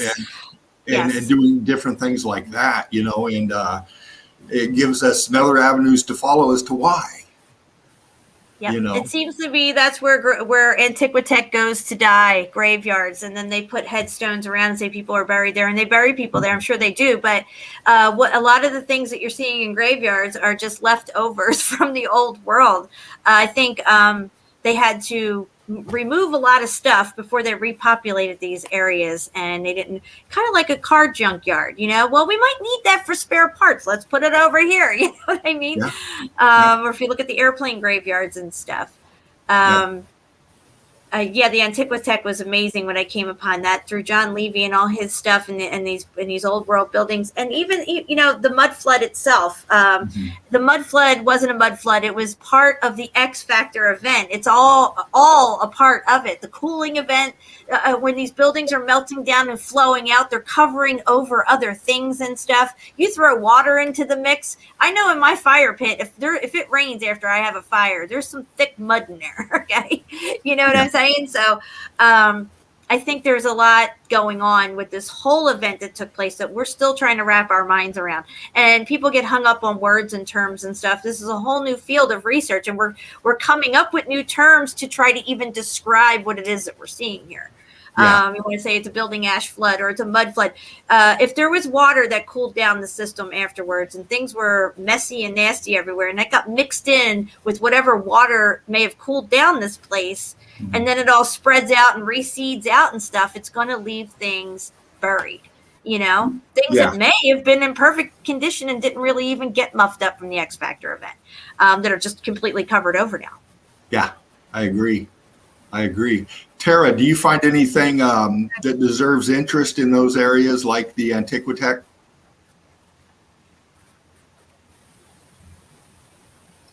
Tara? Oh, of course. Yep. Can you hear me? Yeah, I can. What areas do you think might be worth focusing on in the Antiquitech?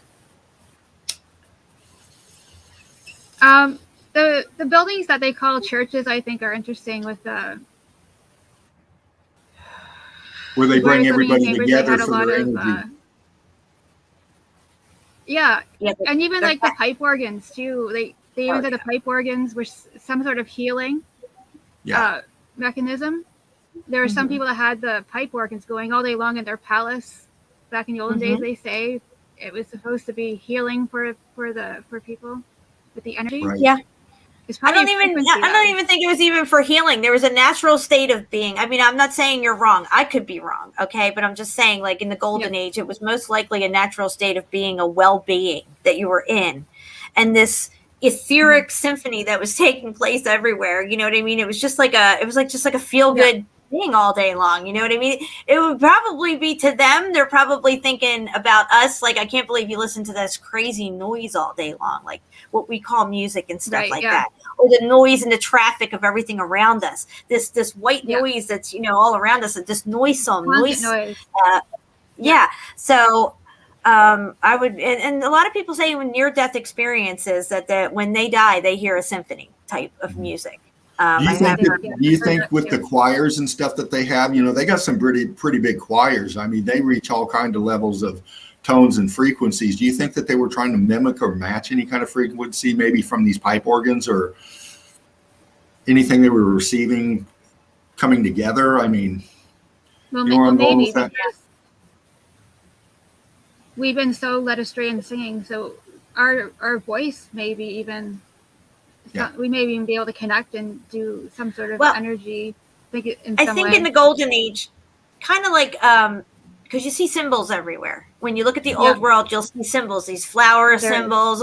Everything is symbol based. There's only like a few spots here and there where there's writing on things. Like some of these buildings have this like Latin or something, but I feel like they didn't talk in the golden age. They didn't have to, because they were using all their brain. Okay. Like they could just telepathically talk, but it wasn't talking like as I'm talking to you now, but just in your head. I think it was just flashes of symbols and stuff. So in a lot of these buildings and stuff, we see these symbols, but if we were from that era, we would understand immediately when we saw it, what it meant. We wouldn't have to read anything. There was no language. It was it was whatever it is that we don't got going on now.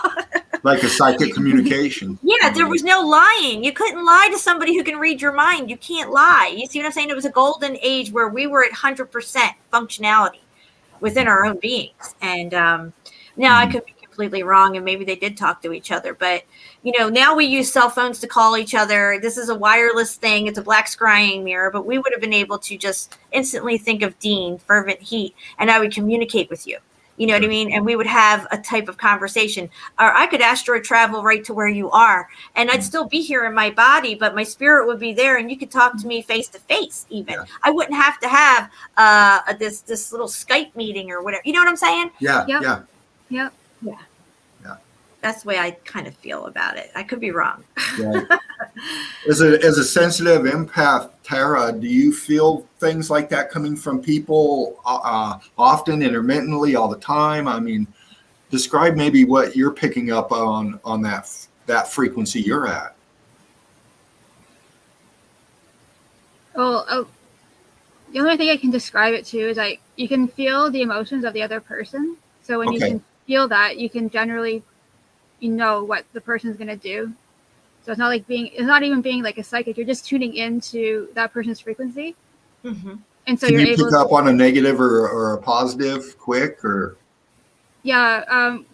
What I pick clue into a lot is when people are injured or have an illness, I could pick up on that. So I would feel something in my part of my body. It was like it's a feeling. Like I can't even describe it. There's no words to even describe it. It's just a feeling that I feel. And then someone said, "Oh, I just had a heart attack the other day, and I just felt something in my heart when I saw them." I see. And it was just like it's something like that. Okay. Mm-hmm. And I was at work one time, and this lady had cut her wrist with her watch, and I felt something on my wrist, but I didn't have a cut or anything. But I noticed the lady that I was taking care of had this cut on her wrist from her watch. Mm-hmm. Okay. So it's stuff like that. Like it's so interesting that you're saying that, because look, in the golden age, when we were at 100% functionality within our own beings, there was no war, because if I hit you, you'd feel it. Yeah.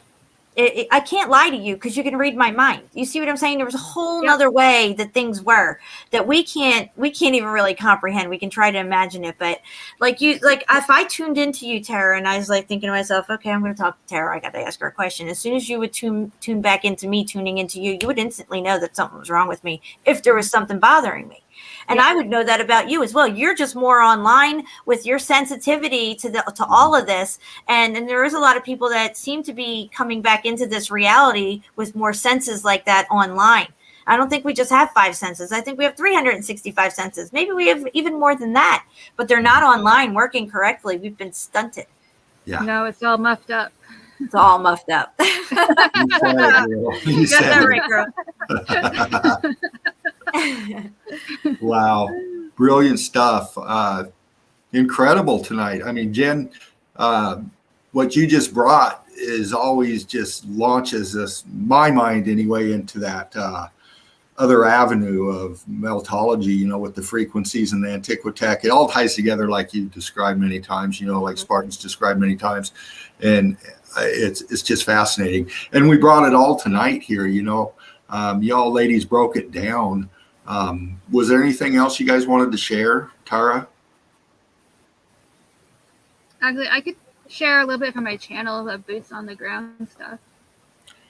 Go ahead, sweetheart. Yeah. Let's get that brought up.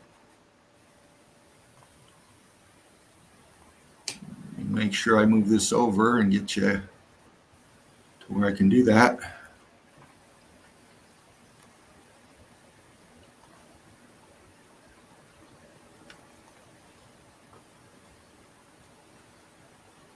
Okay, hold on. There you go. I'm good? Yep, you're in. Okay.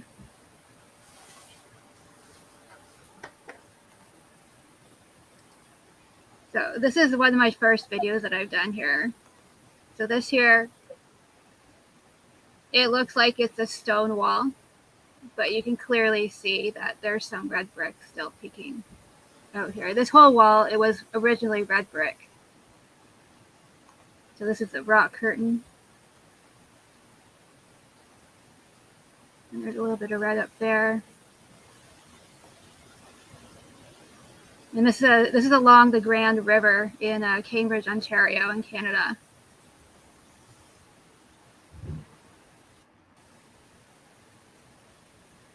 So we're just going along here. Nice. Look at that. Yeah. And there's these little holes here.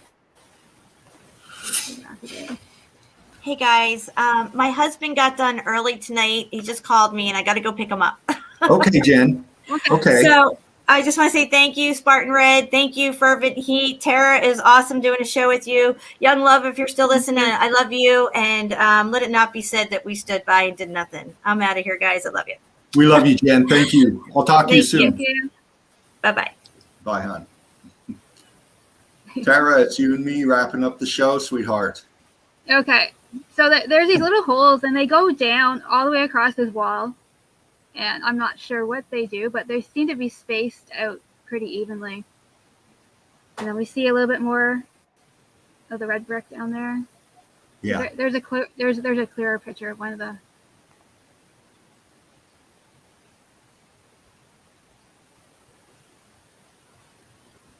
And there's some more of the red brick there. It's just like little pieces.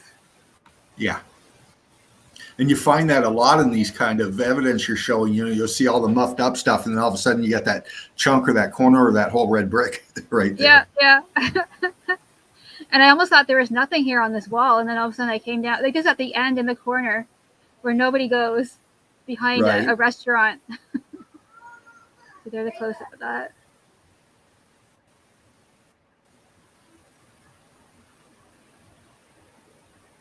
And then there's that black spot right there. Yeah. Scorch mark, maybe. Yep. But here it's like, oh, it almost looks like it's a little bit scattered in here. Look at that. But yeah, look, like it's red brick that I smooth as a baby's bottom. It's like looks very viscous around it. Yeah. Yeah.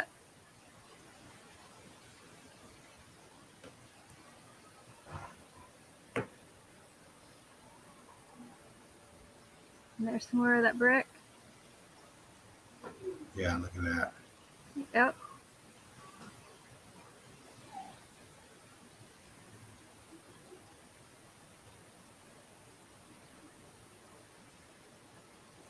Wow. I like your close-ups on this boots on the ground. Yeah, try to get as close as I could so everybody can see. Because all this stuff, I'm starting to see too that a lot of stuff is starting to crack and fall apart. Yeah. The old world stuff. Could be some mortar snot up there. Yeah. Yep. And there's some little stones in there. It looks like it's a little bit yellow in there too. Yellow coloring.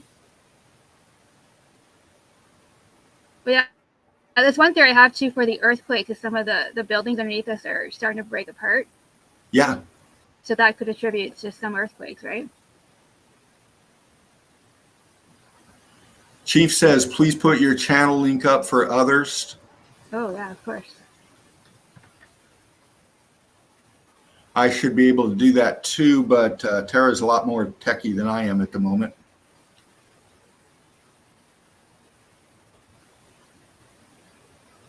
Wow, look at that stuff. Yeah, I see scorching. Right there, quite a bit of it. Yep.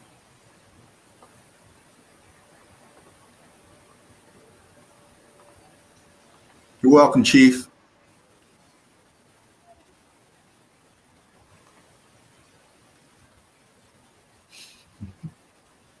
I'm laughing with you, James.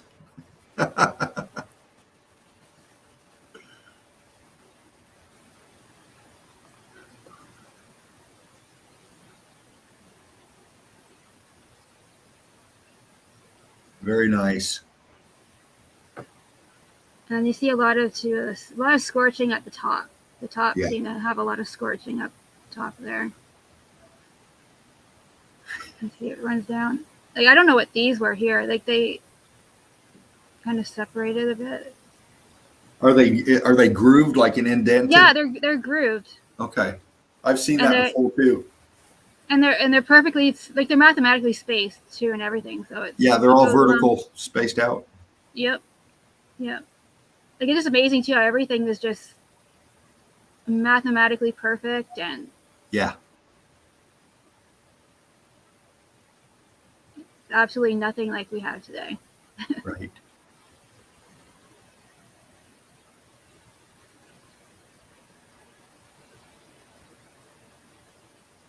And that's basically it for that one. Okay.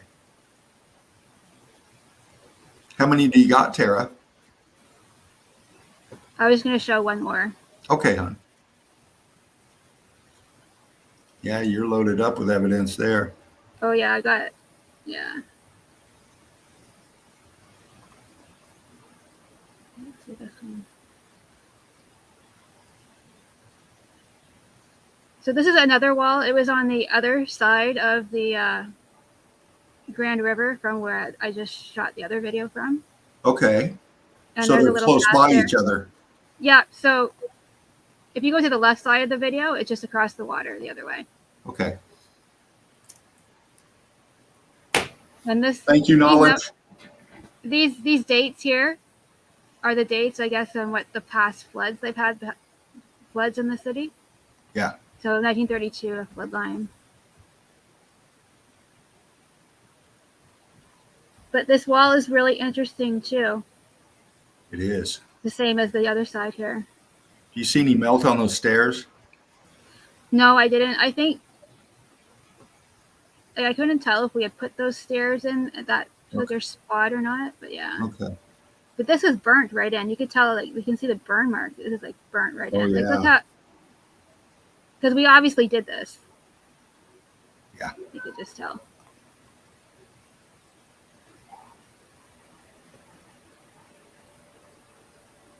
So here's the bricks. They're all expanded, smushed out. Right. Look at that. Yep. And this top is old too. It's old. Thank you, Mark. One love, brother. I'm glad you tuned in, man. So this is the end of where it looks like that they might have used the I-beams there to maybe make that pattern that we saw there. Maybe. Yeah. This here we obviously put in there, that place there, because it looks brand new. It doesn't look old. Okay.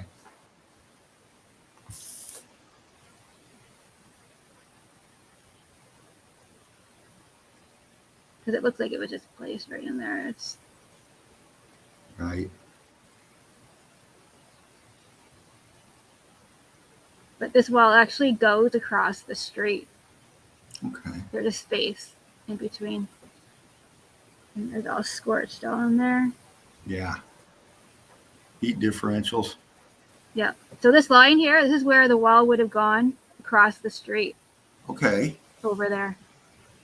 Yeah. Look at that. Yeah. Yep. See, and that's right downtown. That's right. You know, everybody drives right over it every day. Yep. Look at that. Look at that melt. Yep. And we got these things all over the city. Wow. Yep.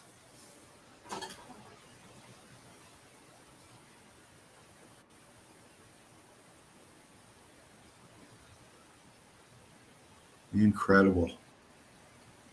Oh, this one's interesting. This one here, this plaque here.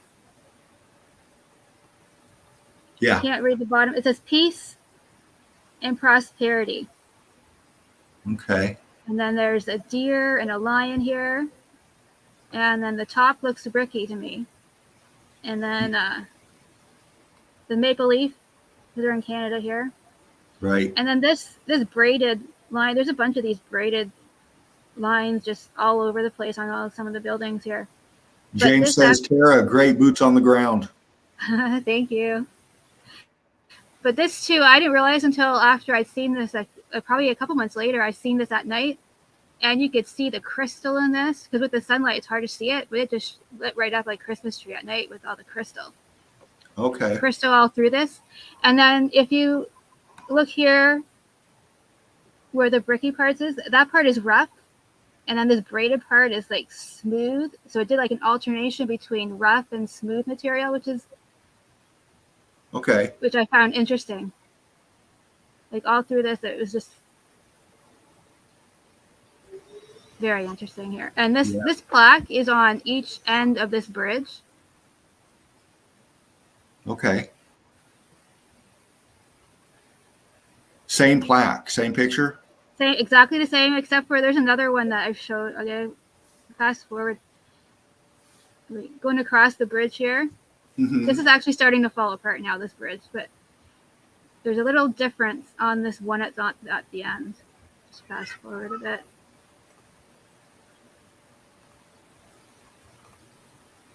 Nice. Yeah.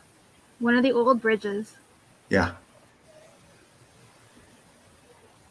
Yeah, I noticed that where I'm at too. I look underneath some of these overpasses, underpasses, whatever passes, and you can tell it's just laying right on top, being repurposed. Oh yeah. Yeah. And this was hit right there. Yeah. See some X factor. Yeah. Hitting this there, and a little bit right there. Yep. Go back a bit. Look at that. Yep. Top there. Lion's head there. This is the only one out of the 4 that is like this. Okay. And then there's a little bit more there. Yeah, look at that. Yeah. X factored. Yeah. Yeah. Oh, wow. Yeah. You got great eyes. Look at that. Yeah.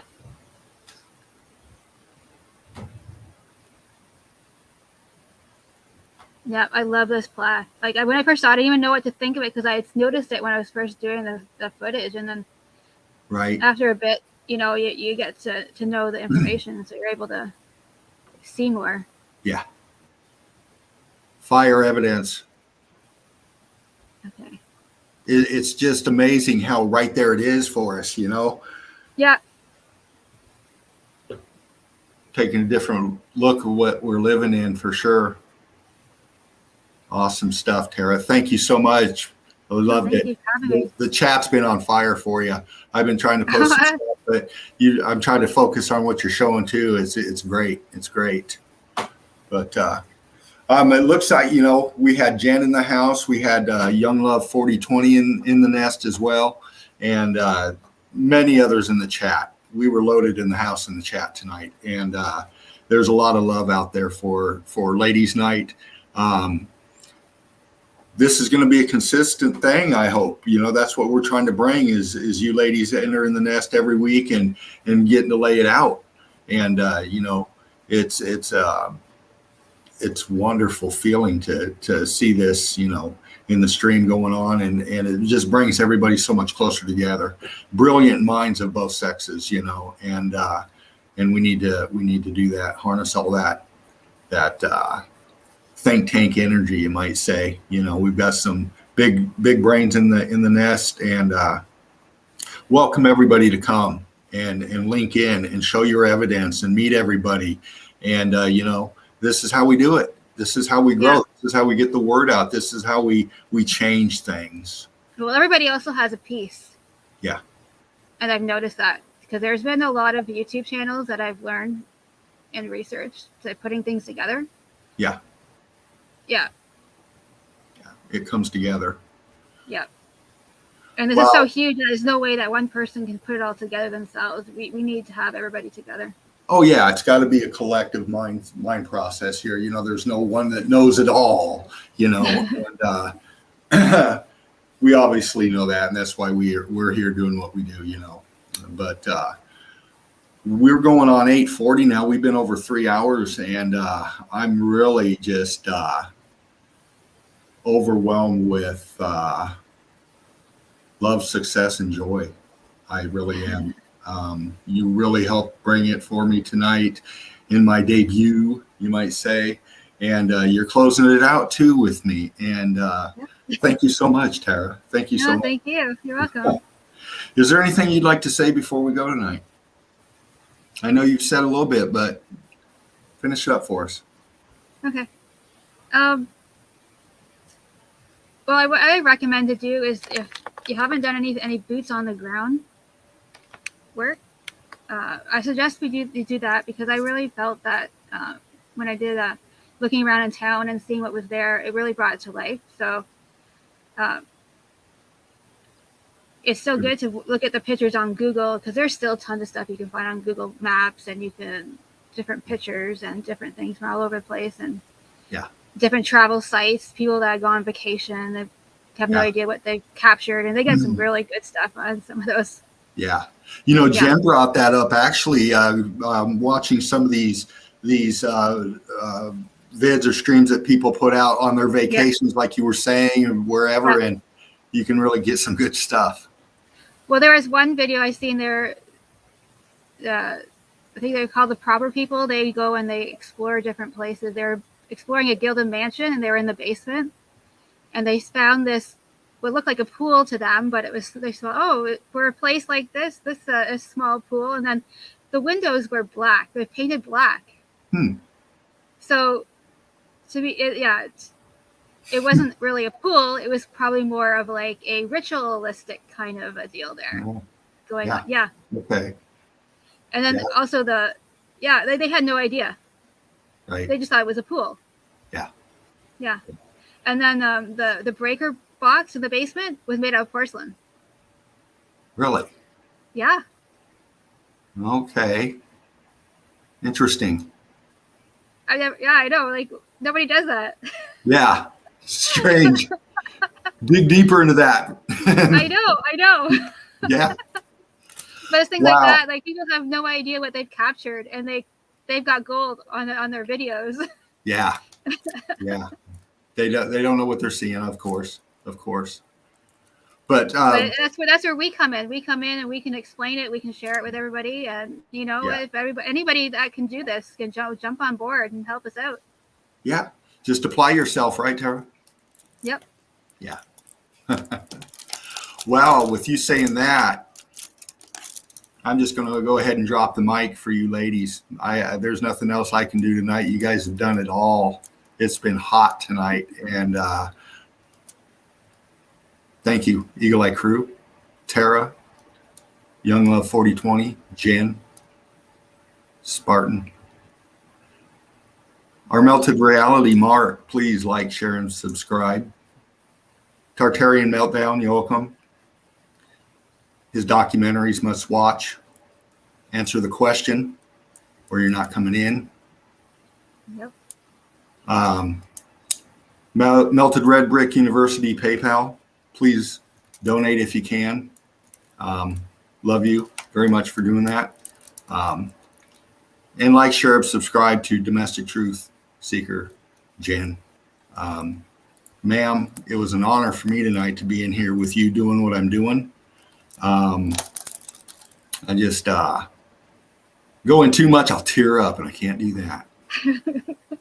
So, but anyway, everybody out there in Glad to be here. Yeah, me too.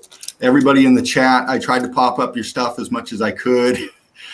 Click people in and out. Do all the stuff that Spartan finds so easy to do right now. I'm just trying to keep up, but much respect in that. There's a lot to this, and it's fun. It's fascinating on both spectrums, meltology and the tech stuff. It's really growing me in many different ways, and I love it. And I thank everybody out there for this opportunity very much. But on that note,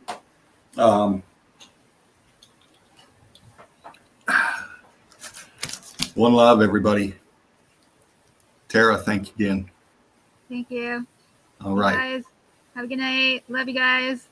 All right. We'll see y'all tomorrow night. One love, everybody.